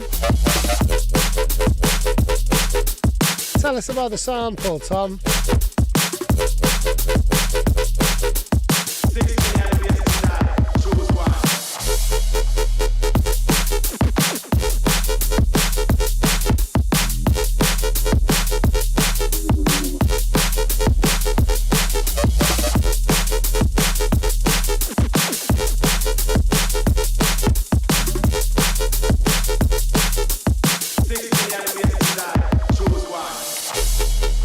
Right, let me share Damage Man's SoundCloud in the chat. Although most of you are regulars, so you're probably already following him anyway.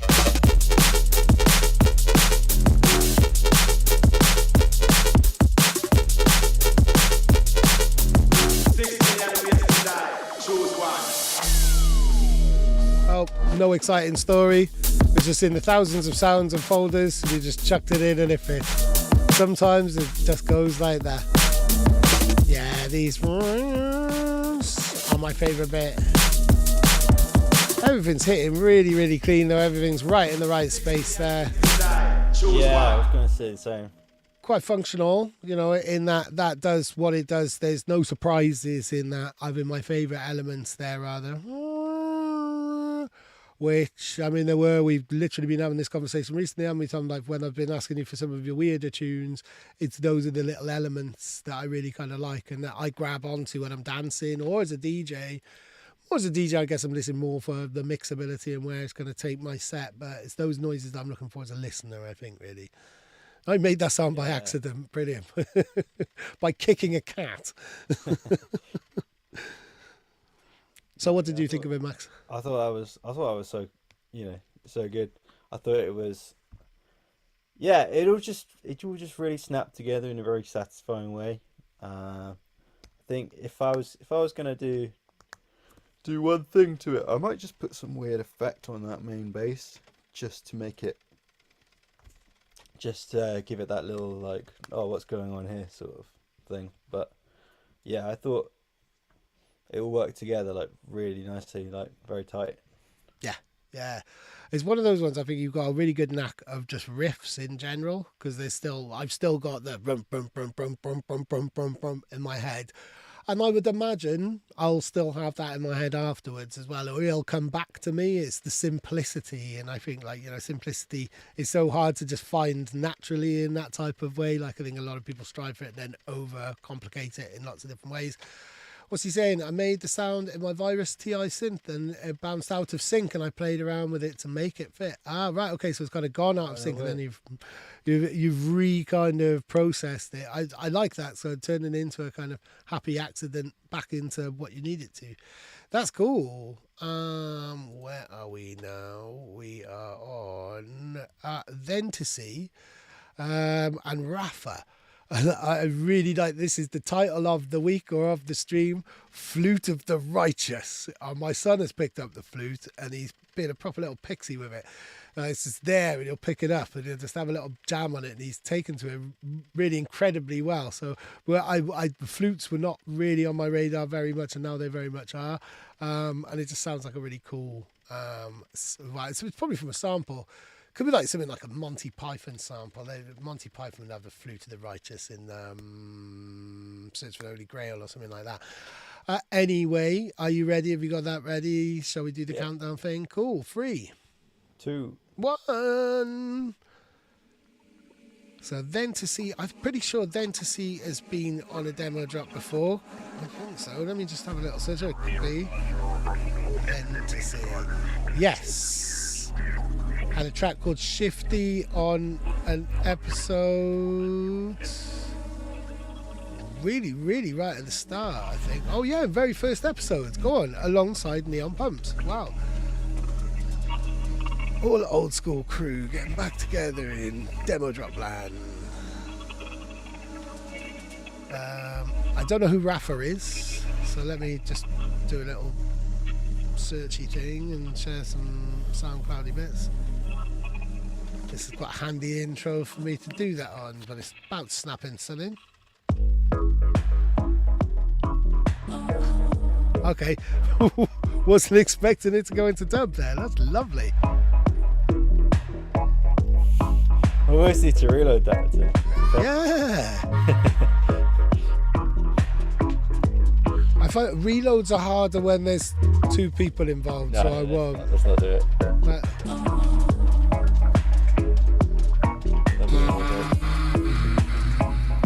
so I might speed this up to 200 as well tomorrow night. Yep, there's a download. There we go.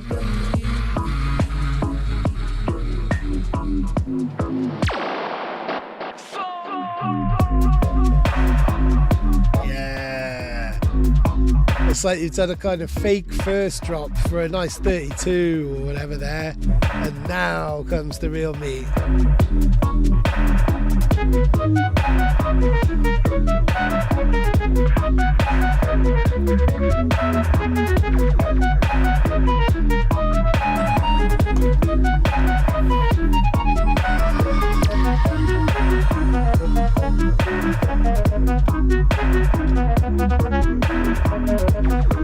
He's sounding pretty righteous, fair play.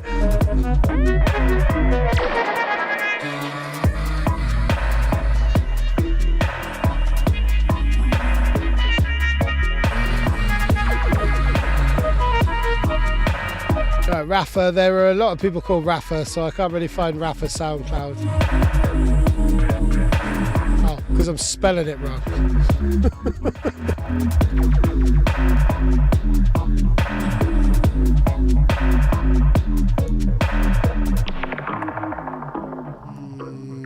I've been listening to a lot of dub this year. Been really enjoying it as well.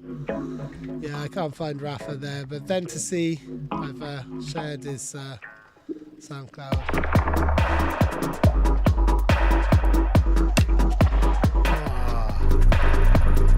Really feeling this. I'm enjoying this a lot.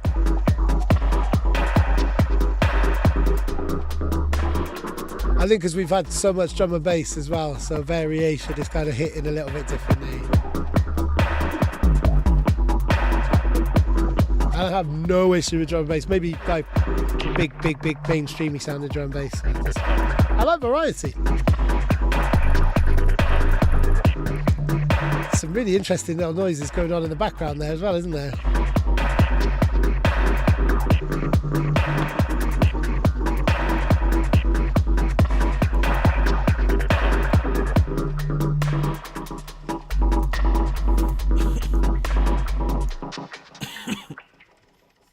That's great. Love a little cough at the end of a tune as well. It did sound like they were kind of little creatures or something babbling to each other in one way or another in the background there. It was a really nice surprise that it was dub. Maybe, I mean, are you a dub person anyway then to see? Maybe you are, but I do associate you with kind of more. No, I think maybe you do. Maybe you are more of a kind of dubstep. Yeah. Steppers and grime and stuff like that. So I associate your name with drum and bass for some reason, but I'm not. Yeah, you clearly make a lot of dubstep there. So excuse my ignorance. Thank you for sending that in. That's wicked, and I love the way that it started as a bit of a bubbler, and then came the big bass line nicely into the track. I really like it when that happens. It's not hurrying. It's not just slapping you with the impact straight away. It's like, okay, right, yep. Everybody's in check. Now we go up, and I think that's a really interesting way of developing a tune.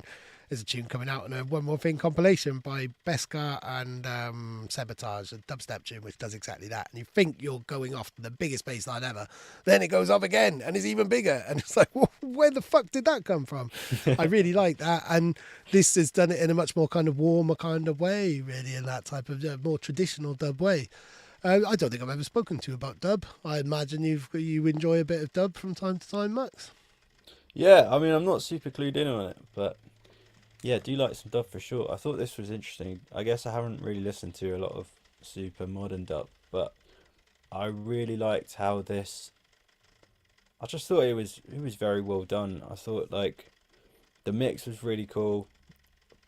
The mix felt very clean and modern, but it still seemed to pay homage to the old sounds of dub, and same with the sound design as well. Like there's some really like wacky experimental leaning sounds, but none of it threw off the dubbiness of it. It didn't ever feel like this is something else. It sort of felt like this is just a very natural development. I mean, No, I think you're right, and I think the wackiness is like that's a bit of a tradition for dub as well. Like, you know, kind of listening to Mad Professor and Scientist and stuff like that, and Lee Scratch Perry. Like, you know, they were really, really early on in sampling mad sounds, and you know, like sometimes quite jarring, like babies crying and stuff like that.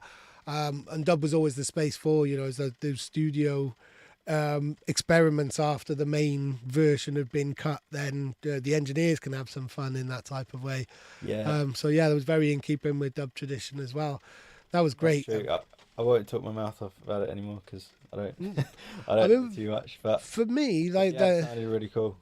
The clavichord, I think it's called a clavichord. I mean, it was a flute in this case, but it's that kind of just the mouth organ thing. And some of those can sometimes sound a little bit like playgroundy, a little bit, I was saying, with like jump up bass lines sometimes, or high frequency bass lines, or that kind of. Sometimes simplicity can go into more of a kind of naive kind of playgroundiness. And I was a bit worried the flute was going to do that at one point, but because it's called Flute of the Righteous in that type of way, the flute could do what the heck it liked. And maybe it was a little bit screechy, and maybe I'd like to hear like a bit more kind of depth in the flute. But I think we're picking hairs there now. Like that was wicked. Great to have you back on the demo drop. Thank you then to see, and thank you Rafa as well, whoever you are. Right, we have 1, 2, 3, 4. We have 5 tunes left. I need to put the link in for the very last one, but we're on to Loz. I know you've been in the chat right since the start, so thank you very much, and great to see you back in the chat as well. It's been a little while, and weirdly I thought about you earlier on because I'd had a message off Mr. Formula, So you popped into my mind. Right, okay. We have a robot playing a bass guitar. Yeah. Are you ready? Yep, let's go. 3, 2. 1.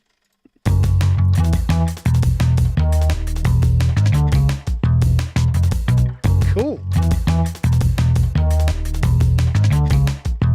Is this you playing the bass, Loz? I can't remember if you play instruments or not. You have to excuse my ignorance. Here we go. Here's Loz's SoundCloud. I like this.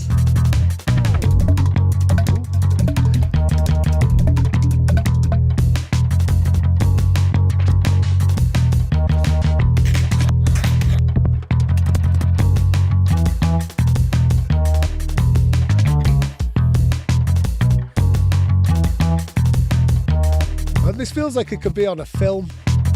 Yeah, almost like a theme tune. Yeah. Well, if there was two, I've got a particular episode of Inside Number 9 that seems to have sprung to mind, and I'm not too sure why, but like two hapless kind of burglars trying to burgle a house, but things are happening to them. So it starts off as a slow prowling bass line, but then cats are jumping on them, they're falling into piles of things, and they ain't gonna burgle any houses anytime soon, which is a good thing. That's really nice.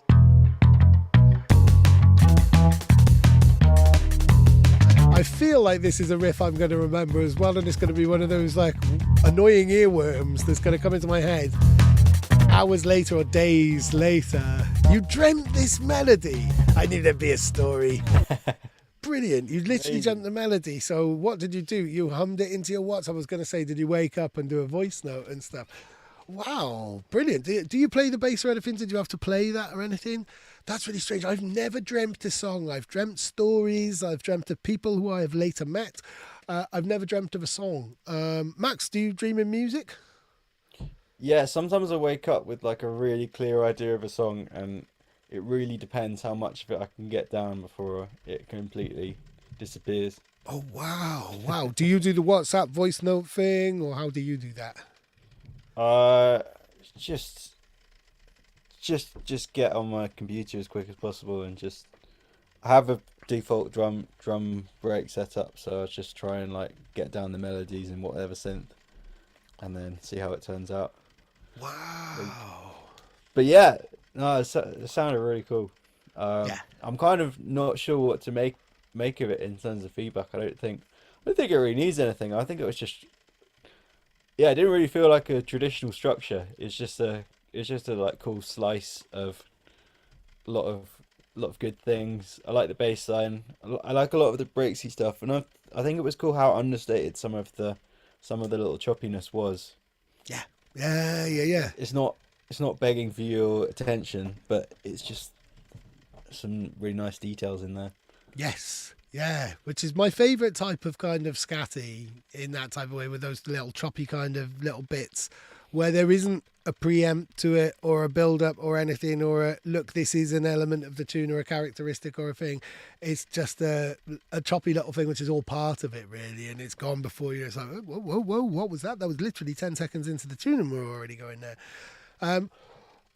It reminds me of Solid Steel mixes that DJ Food and DK would do, and you would have these moments where there'd be like a minute and it's like a tune from a song, a tune from a TV program or something like that, and there'd be some strange type of spoken word from another record, and then suddenly something else would come out of the blue in that type of way.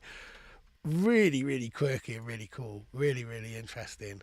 But yeah, I can imagine like a hapless individual trying to commit a crime on a program or a film, and that is the kind of stalkery baseline. But as time goes by, they realise that the criminal life is not for them, and that's a good thing. Right, so there we go. Metak.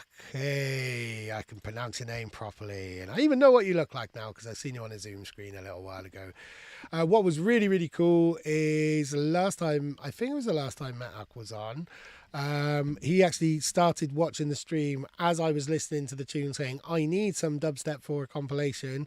Metak, I'm going to give you a call, or something along those lines. He literally started watching the stream as I was saying I'd be interested in releasing this song, which he was very, very pleased about. And that's coming out 1st of January, because this is the first and the last time I'll speak to some of you on the stream or anything like that. There's a compilation coming out on the 1st of January. And if you watch out on our channels on Christmas Day, you will hear a mix of it as well. Lots and lots of music came through the demo drop. And some of you are even in the chat. So we've got Metak.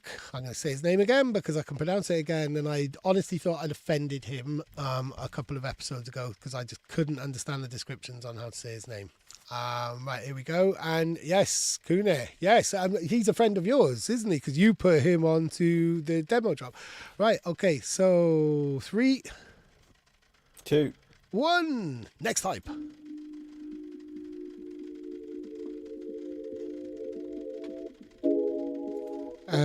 And then after that, Primal, you're next, Philp, you're next, and then Kune, we'll be wrapping up with you. The last minute. There's always a last minute. Yeah, I'm still about time. Don't watch the hype. Next hype. This is for He did say there was an MC on this track. still spitting, it's a thing, you get me? What kind of things that you have? When I find out, don't expect me to I'll come for the peas that you stack and come for Wow. that you block. Better hand over the bags. Your boys don't when they see you shot. If I kick down the door to your flat, then I'll clear out your house on the spot. Clear all the things in your house. Clear all the things in the fridge. Brilliant. All your Classic. all your kids' toys. All your CD rack. Won't get none of your CDs back. Drag off your curtain rail from the wall. Kick off your HDTV from the stand. Run up on stairs into rooms. Take the mattress and search for the cash. Make my look down a barrel of a match. It's not worth your life. Just cough up the splash. It's too late to lock up the latch. I can smell the cold. Just pull out the batch. I'm not here to coach and relax and drink your wine. Yeah, just pull out the bags. Have to punch up guys. Guys tried to me. I don't know why. Backs man straight in his eyes. They flowed me. I was looking at the sky. Oh, now I have to go blind. That boy there, I'll say he's gonna die. Not bad. Your mug don't think you're a guy. When I slap man, you won't be alright. Catch man on the full fly in his sky. Run man down on the brass of a knife. Watch any friends they burst outside from afar. I can excuse from his wife. Run off the man living troll for his life. Blood pouring, I got stains off tonight. Leave guys dead in the field overnight. I'm sick when I dream of England's ice. What do you know about the all-star pass? Don't wanna see man driving his car. I'm behind his for the leng in the car. I jumped out the car, put the leng to his car. I said get out of the car. I said this ain't a pass. Smash the window, drag man out the car. Straight, get out the car. If you don't get out the car, don't wanna see man shooting the star. You better not dare me now. I don't care if you got friends in your car. Let out the whip and all your spark. Watch some of them roll out of the car. Run down the road, I'm chasing them far. Why didn't they come back from the start? Trying to hype up on the mic while I spray my bars on the mic. Don't hype up on the mic. Now who here wants to fight? Strangle man with a microphone lead. Batsman's head with the side of the mic. Shy man's face, not taking it light. Drag man down to the floor, I spike. Oh. Very sudden. I like the suddenness.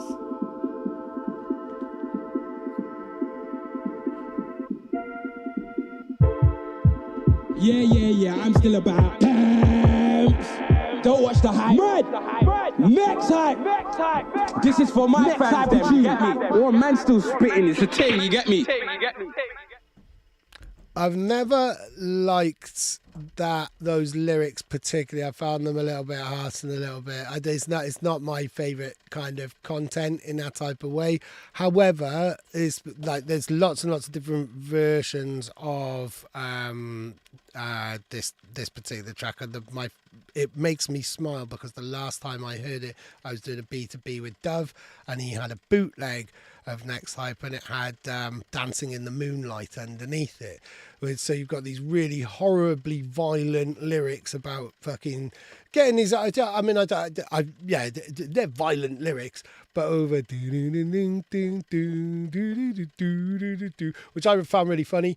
I don't know if this is necessary. It's technically as a bootleg, but I'd like to hear the beat on its own. I would like to have heard the vocal kind of spaced out a bit more. If you're gonna use a big vocal like that, slapping the entirety of the vocal over a track, I think, is a little bit lazy. And be creative with it, space it out. Maybe use aspects of it or something like that. I don't know. But maybe when you're dealing with a track as well known as that, maybe you do just keep it as like, you know, as all of the lyrics, because that's what people know, and most people, any grime heads, can spit along to that. That's my thoughts. Yeah, no, I know what you mean. I mean, yeah, I didn't immediately realize it was a sample. To be fair, I mean, I did after a minute, but yeah, I think that's changed my perception of it as well. And like, yeah, so I thought, yeah, the vocal definitely needed to come up. Well, that's what I thought first, but maybe this has sort of changed my opinion as I started to realize. I thought as a mix, the vocal is just too politely mixed. I really like what the beat is doing, but it's like hearing someone from the other side of the room almost. It's like it needs to be more upfront. But then, given that it is a sample, I feel like maybe that doesn't apply in the same way, and maybe you should put emphasis on the unique stuff which is in the beat and have the vocal more choppy. I don't know. Yeah, totally. I mean, I think, like, I don't know how clean that sample would be. I'm literally looking up to see why Temper T came up with that, whether he's being done over and this is him getting his own back, where if that's the case, that's absolutely fine. But there's a carjacking, it's the get out the car and I don't care if your friends were in the car. I don't like that line burst because I've been in violent situations, but so is Temper, and this is his way of dealing with these situations. I prefer to not be around any violence anymore, but I'm not, you know, I'm not going to do any feedback on Temper T's vocals or anything like that. This is on the production. I just think that try and find so I mean, Kyle, if you're still in the chat, you might have gone now because we checked the tune, but if you're still in the chat, KD, like maybe we could link you up with Metak, so you can have some original vocals, because I know a lot of artists who love making grime and stuff like that and beats, especially from like the US and places in Europe, find it very, very hard to access people.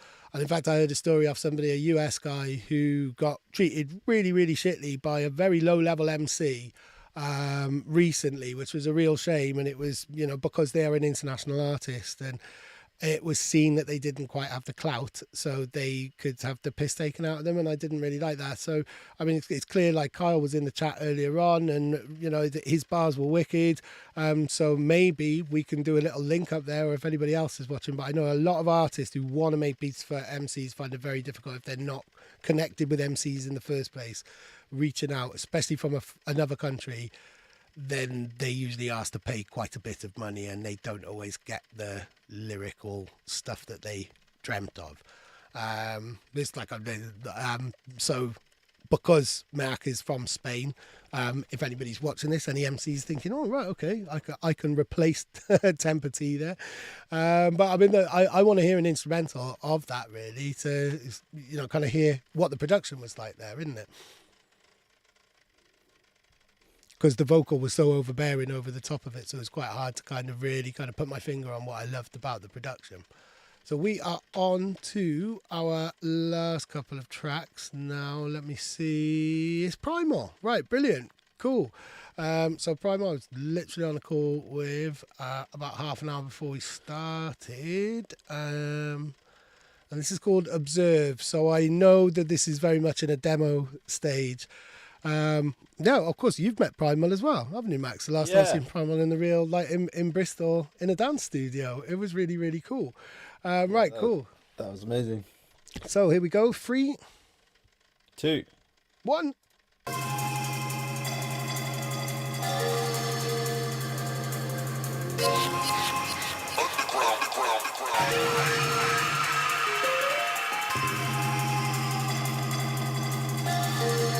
Oh, big up Kune. I know a lot of people love Temps. A lot of people do.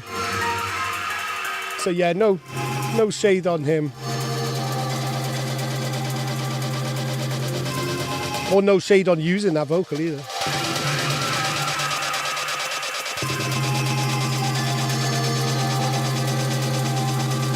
Really liking the atmosphere here, the texture. Let's turn it down just a tiny bit.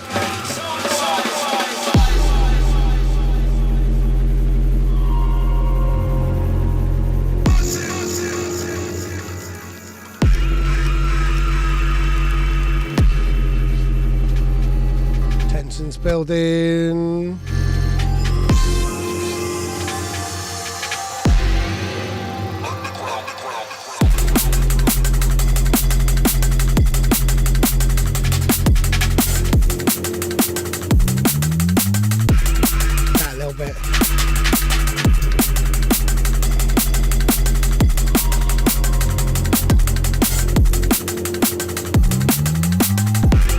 Really like that little bit. I think you could find better vocal samples than the Soundboy ones. I reckon. I know you can, because you make them yourself. But I'd imagine they're placeholder, or just in there until you find something else. Yeah, no, I agree.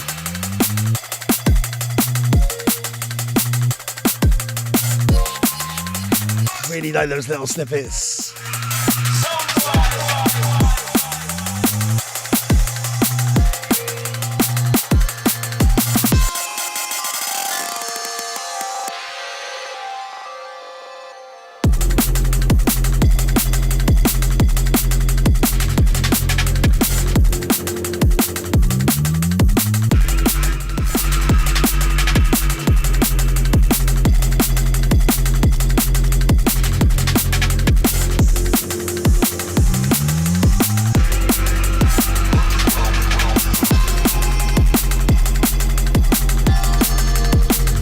So here is Primal's SoundCloud.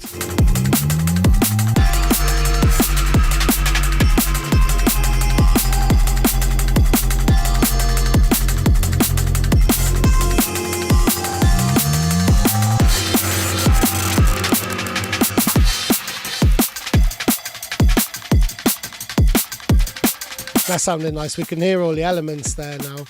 There was a kind of really jazzy kind of bit I'd like to go back over.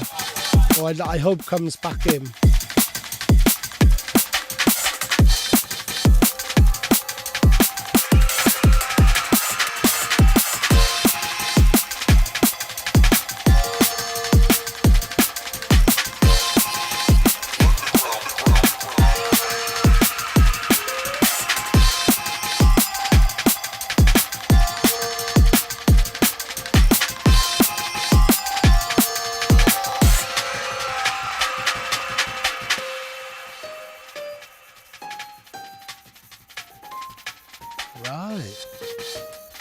So you revealing where these samples came from. Is this you playing on a piano or is this a recording?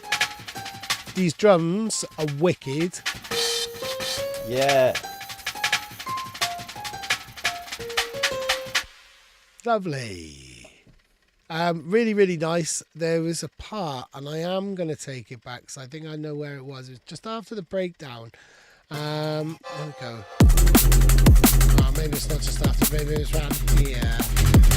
But I did really like that. I mean, I'm gonna so I don't think you can hear what I'm doing here, Max. Sorry, so I won't do this very much. But Right. I like that when the second drop came in and it was kind of that boo, like it's kind of like what I would refer to as a bulldozer. But I think that needs more work in terms of its like impact and its snap, and with everything kind of coming together.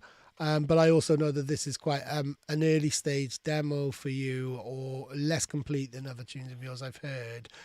There was a really nice bit kind of then about, halfway into the second drop where everything was kind of just really spaced out and you could hear more of the elements. I love the little piano-y little bits. Yeah, I mean, the kind of the well-used Soundboy kind of vocals. I think you will find other things to replace them with and that they're just in there at the moment. I think that's great. It's got loads and loads of potential and a little bit more kind of reserved than other tracks of yours that I've heard. Yeah, What? I agree. And I think, first of all, I think you have just such a good sense of atmosphere, which is something that a lot of producers miss. and I really like the contrast between the sort of upfront elements and the more musical and atmospheric elements, in terms of just being there, but also in terms of the way they're presented, in terms of reverb and delay and stuff. I will say that because it's a bit of a more understated tune, I think you could go a bit easier on the kick and snare, because they sound very like they almost belong in a jump up tune or something. Especially at that point when the bass goes out and you're left with the kick and snare, and then everything else, like the piano and like super delicate breaks, all that stuff was really cool. I thought the bass at times was a little bit muddy, but I'm sure you can workshop that. I thought the build up was really cool as well. I really like the little rises, there was a bit, I'm going to listen to it again in my own time and come back to you, because I don't want to kind of be here just trying to find the bit, but there was a really nice kind of, it almost sounded a little bit jazzy, and I didn't know if it was one of those kind of accidental, like what Doc Scott would refer to as a ghost note, or maybe Goldie or someone like that, where it's just like things that you think you can hear when you actually can't, but it's created because of two other elements in that way.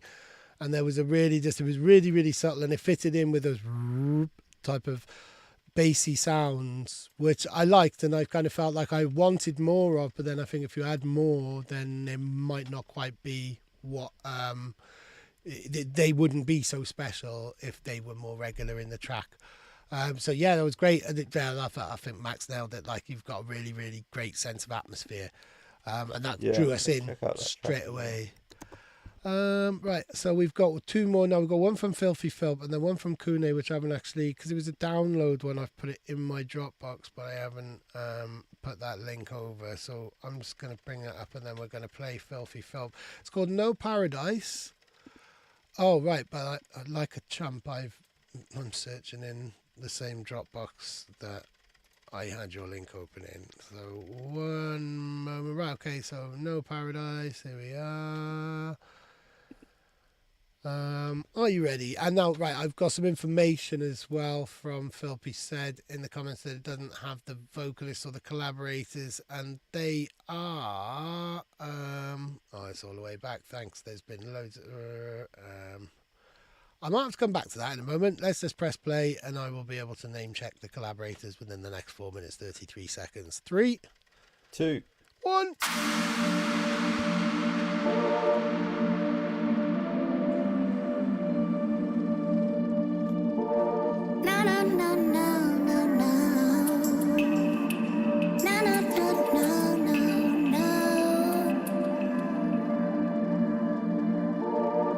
There's no paradise.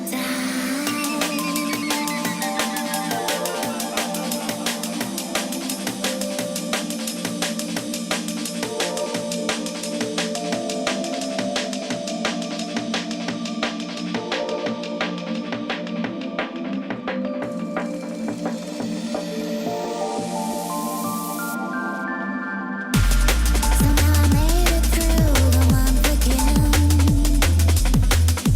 Can't keep living like this. Devoting our conscience, no alibi. Watching rain and saying it's sunshine.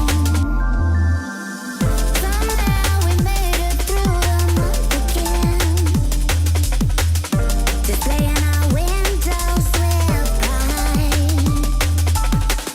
Are we checking ourselves? There's nothing to hide. Is everyone living a lie? Yeah, it looks as though they're playing in paradise. Like there's no Getting Colette Warren vibes off this vocal. different living a high life.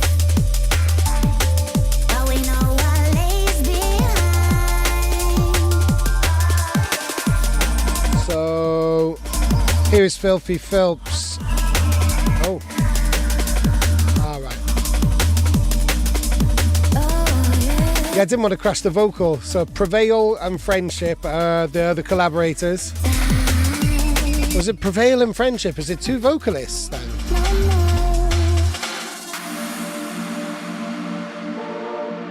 It's no paradise. No, no, no, no, no, no. No, no, no, no, no, no. There's no paradise.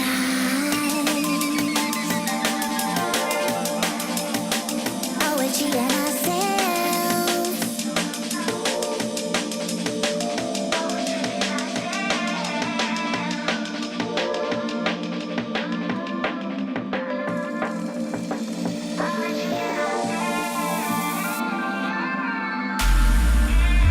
I like that bit. Oh yeah. Yeah. Prevail is a co-producer and Friendship on the vocals. Cool.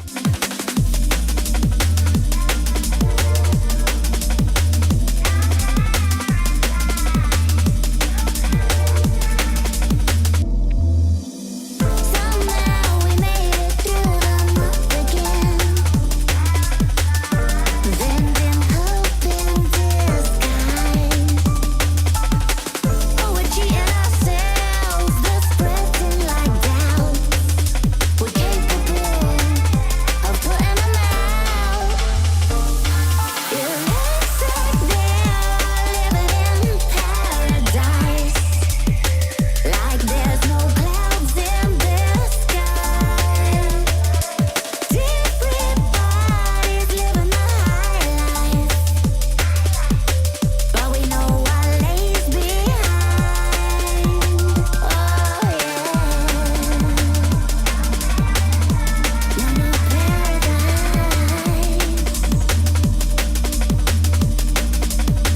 paradise. No,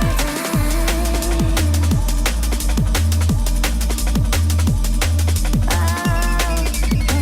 Oh, we're checking ourselves.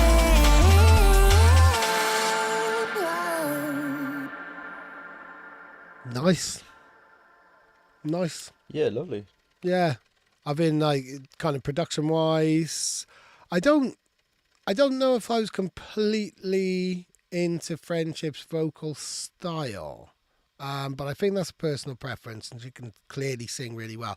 Just sounds a little bit kind of nasal to me. But I think I am in danger of being offensive when, like, I don't want to be negative. It's not the type of vocal I would kind of look for in a tune. But that second half, everything seemed to come together a lot more for me than it did in the first half. I'm not much of a kind of liquids, like I do. Well, the liquid type of stuff I prefer would be more kind of instrumental and kind of deeper and percussive. But it's not about my personal taste. I think in terms of a tune, it's completely finished.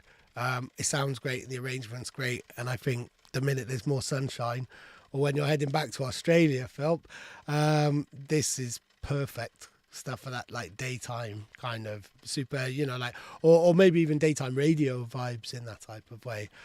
Max, where do you stand on Liquid? I really like Liquid. I think Liquid was one of the things that probably got me into drum and bass. Maybe I don't listen to it as much anymore, but yeah, this was really cool. It's so good, you know. Really nice to hear an original vocal. Yes. Yeah, I don't have any problem with it. I thought like it had a lot of character, which is sometimes what you need in this kind of tune. And yeah, I think the arrangement and I think everything worked really well. I will say that I think there could have been a bit more clarity in the vocal,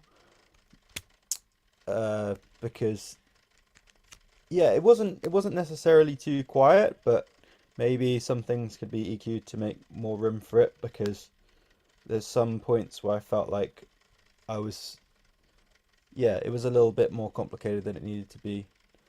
It felt a little bit more obscured than it could have been, when the vocal is really the most important part of a mix like that. Well, yeah. I don't know. There was a lot going on because you had the kind of trilly bits, you had the pads, you had those kind of cascading kind of like bits, the beats and the bass line as well, all kind of, kind of sitting there. Where even as a liquid tune, it's not like a kind of bombardment of sound like you might get in a Techia or a Nero tune, but there's still a lot of ingredients all having to work together and having to sit in their own space there, I think. Yeah. So maybe Like, that was all lovely. That was really cool. But I think in a tune with a vocal, you have to remember it's all secondary to the vocal, and it doesn't need to change very much. I just think maybe a little bit more space for that vocal would be really good. And the other thing was like, I'm craving a little bit more reverb on it because it's such a nice atmospheric tune that I want to get lost in a bit more. I want to feel like it's in this big space, and it feels a little bit dry. But those are the only two things I say, like in terms of the actual tune and the arrangement and the balance of it, apart from that one vocal thing I said. It sounds really good. I don't think very much needs to change at all. Yeah. I think I put it on the reverb, really, just that kind of that more of a kind of sense of space in that type of way. But yeah, I mean, it was incredibly tight. But again, I think that's, perhaps that was intended in that type of way. But production wise, just super, super clean. I think it's one of those things that gets overlooked in drum and bass a little bit, reverb, because people, you don't want the reverb to overpower the mix, which is very sensible, but sometimes you do really want to create an atmosphere, and I feel like that's the time to have a reverb, and it doesn't need to be loud, it just needs to be, I'm sure it's there already, just something which is a little bit more of a feature, I guess. Yeah, totally. So, hi Mark. Yep, you missed your tune. It was only a couple of tunes ago. We want to hear an instrumental. There was too much Temper T, not enough you. Right, okay, so we're on to the last one now. This is Kune. He came in last minute, literally as we were starting up. And I do like to throw in a last minute, it'd be nice to have a cut off point, like no, closing date, rare. But what's the point in that? Like, then we'd have less tunes to listen to. And stuff like that, really, and it's nice to be able to go, yeah, fuck it, come on board, get on board. So this is the last tune. It's called Overthinking. Massive shouts to all overthinkers, or if I say massive shouts, people think I'm calling them massive I'm just pretending that I'm overthinking. I overthink too much anyway. I love you too as well, Kune, but you might not love me if I've listened to this and given you some negative feedback, so let's hold on to this moment before I've listened to this. It's doubtful. I imagine I'm going to like it. 3, 2, 1.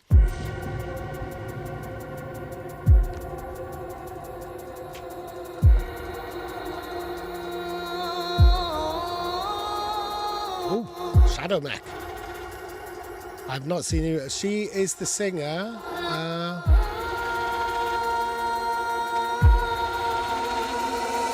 Leah. Right, okay, yes. Thinking all the memories we have, and then deep like a knife. It feels so empty. I pretend I don't care, but I'm bleeding out your name.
Overthinking keeps me alive. Might have done I've overthought so much I've left the house 10 minutes late, and that I left at the time I intended to, I might have got run over or something, so maybe overthinking has. I'd say overthinking has probably taken me closer to death. I hear you whisper right here. I hear you whisper right here. Maybe I'm overthinking. I hear you whisper right here. I hear you whisper right here. Maybe it keeps me alive.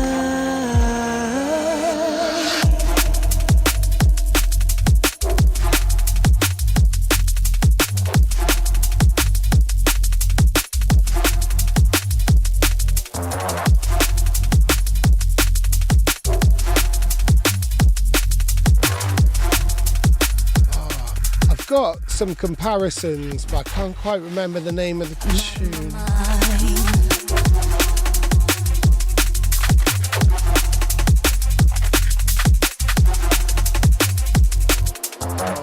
Just let me breathe in.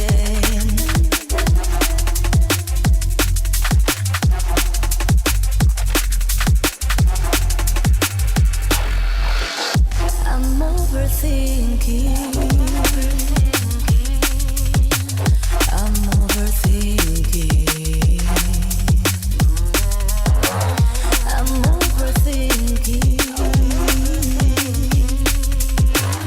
It keeps me alive.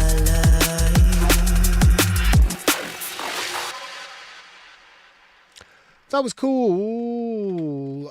Oh wow, Sequest has just joined us as well. Maybe you've been here all along. That was great. There was production-wise, the vocal was sitting right in the right spot. What I did like is that she made her presence known on the intro, but then when the drop came in, that was super nice and clean. And you waited a nice 32, and then Leah came in, then really nicely and really clearly. I thought that was great. I think it's Quicker Breath. Right, okay. That is one of the tunes that was in my head. But also, there's another one. It's a Noiser remix, and it's got Skin from Skunk Anansi, and the bass line. I mean, like, it's just literally her tone and the atmosphere. What Noiser did then, like, they follow her vocal with the bass line and stuff, and it's very, very different in that way. But there was a kind of almost a bluesy kind of feel and an atmosphere, and she's quite understated. I like the additional vox that she was kind of doing in that kind of like talking to herself type of way. Yeah, I mean, I think it needed a little something else, maybe, I don't know, like there were points where it felt just there needed a little bit more in there, but maybe that's just my need for more chaos or just stuff like in a track, and maybe the fact that you kept it restrained is the most important part of it, or is a strong aspect of it. How did you feel about it, Max? Yeah, I thought it was really cool. I thought it worked really well together. Thought maybe in keeping with the last comment, maybe some more reverb on the vocals, but yeah. I think when you said that thing about overthinking keeps me alive, I don't know if we're misinterpreting the lyrics. We could be completely off, but yeah, it does seem like a little bit of an odd place to leave it. Yeah, yeah. But yeah, I thought it worked. It worked really well as a tune. I thought, yeah, it's just very tight. Everything is glued together very nicely. Yeah, definitely. It was interesting what you said about introducing that element of chaos. I feel like, have you seen those Brian Eno cards which have all these different creative strategies on them? Oblique theory, oblique strategies. Sounds almost like one of those. Yes, yeah. That's what we did for, like, that was what inspired that mix that me, Jay, Lakeway, and Scartip did. Which that was the inspiration. No way. I do intend to roll that out at some point over Christmas time. But yeah, oblique strategy or oblique theory. I don't think it was oblique strategy. And yeah, if you've got writer's block, then you pull a card, and it would be like, write the next phrase in purple, or delete everything and start again, change key. And some of it would be really quite out there stuff. Other stuff would just be like, oh, right, okay, I'll give that a try. But it was like, do the dishes. yeah, just stop and do the dishes. Quit music forever. But yeah, like some type of kind of element. But I think it was because it was reminding me also Noiser My World as well in that type of way. But it was I can see that kind of purring vocal. But I think like now, I mean, I almost like the next thing I do. Well, the next thing I do is interview Dysfunction as a totally separate thing. Kai, if you're still in the chat or anything, like we will do that. I need a quick toilet break first. But then I want to listen to that Noiser remix of, I think it's Skin, but I can't remember. No, it's Mark Knight.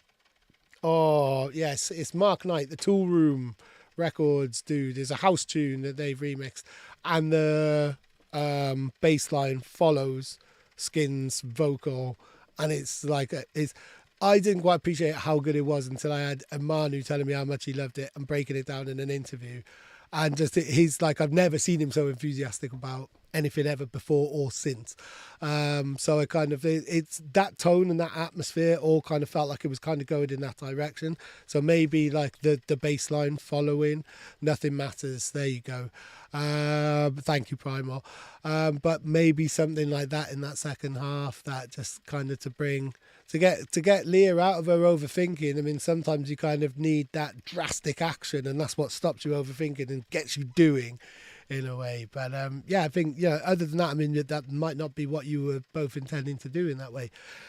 It's been an amazing demo drop. Max, thank you so much for joining me and taking part and feeding back and everything. It's been really, really cool. I love doing the demo drop with somebody else. I think, you know, it's nice. I don't feel so much pressure on my own, and I don't have to talk completely. Sometimes I think, am I even saying the right stuff? Am I just talking for the sake of talking like I'm doing right now? So to have somebody else who is a technical, yeah, you know, I'm not going to call you a technical expert, but, you know, like someone who really knows their shit, sometimes backing up, sometimes disagreeing. That's what makes this show, really, you know, having that variety of feedback and stuff and sharing that with somebody else. So I've just put a Cygnus link into the chat there.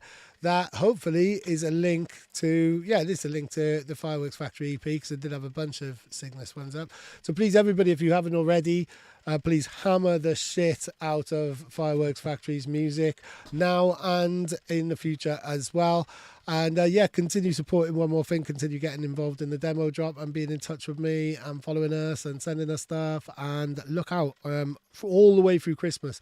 There's loads and loads of cool stuff coming out from our headquarters, which is this room and this chair and this brain.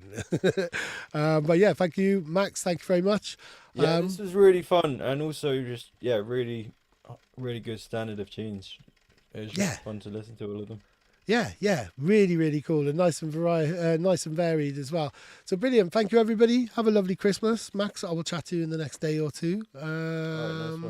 Yeah, look out for a podcast on Max as well on the 23rd of December, all going well, which captures the year that we've had since he won the Mixmas competition this time last year. So yeah, big up everybody, really. Thank you. Kai, I will drop you a message. And yeah, Merry Christmas. Thank you. Big up.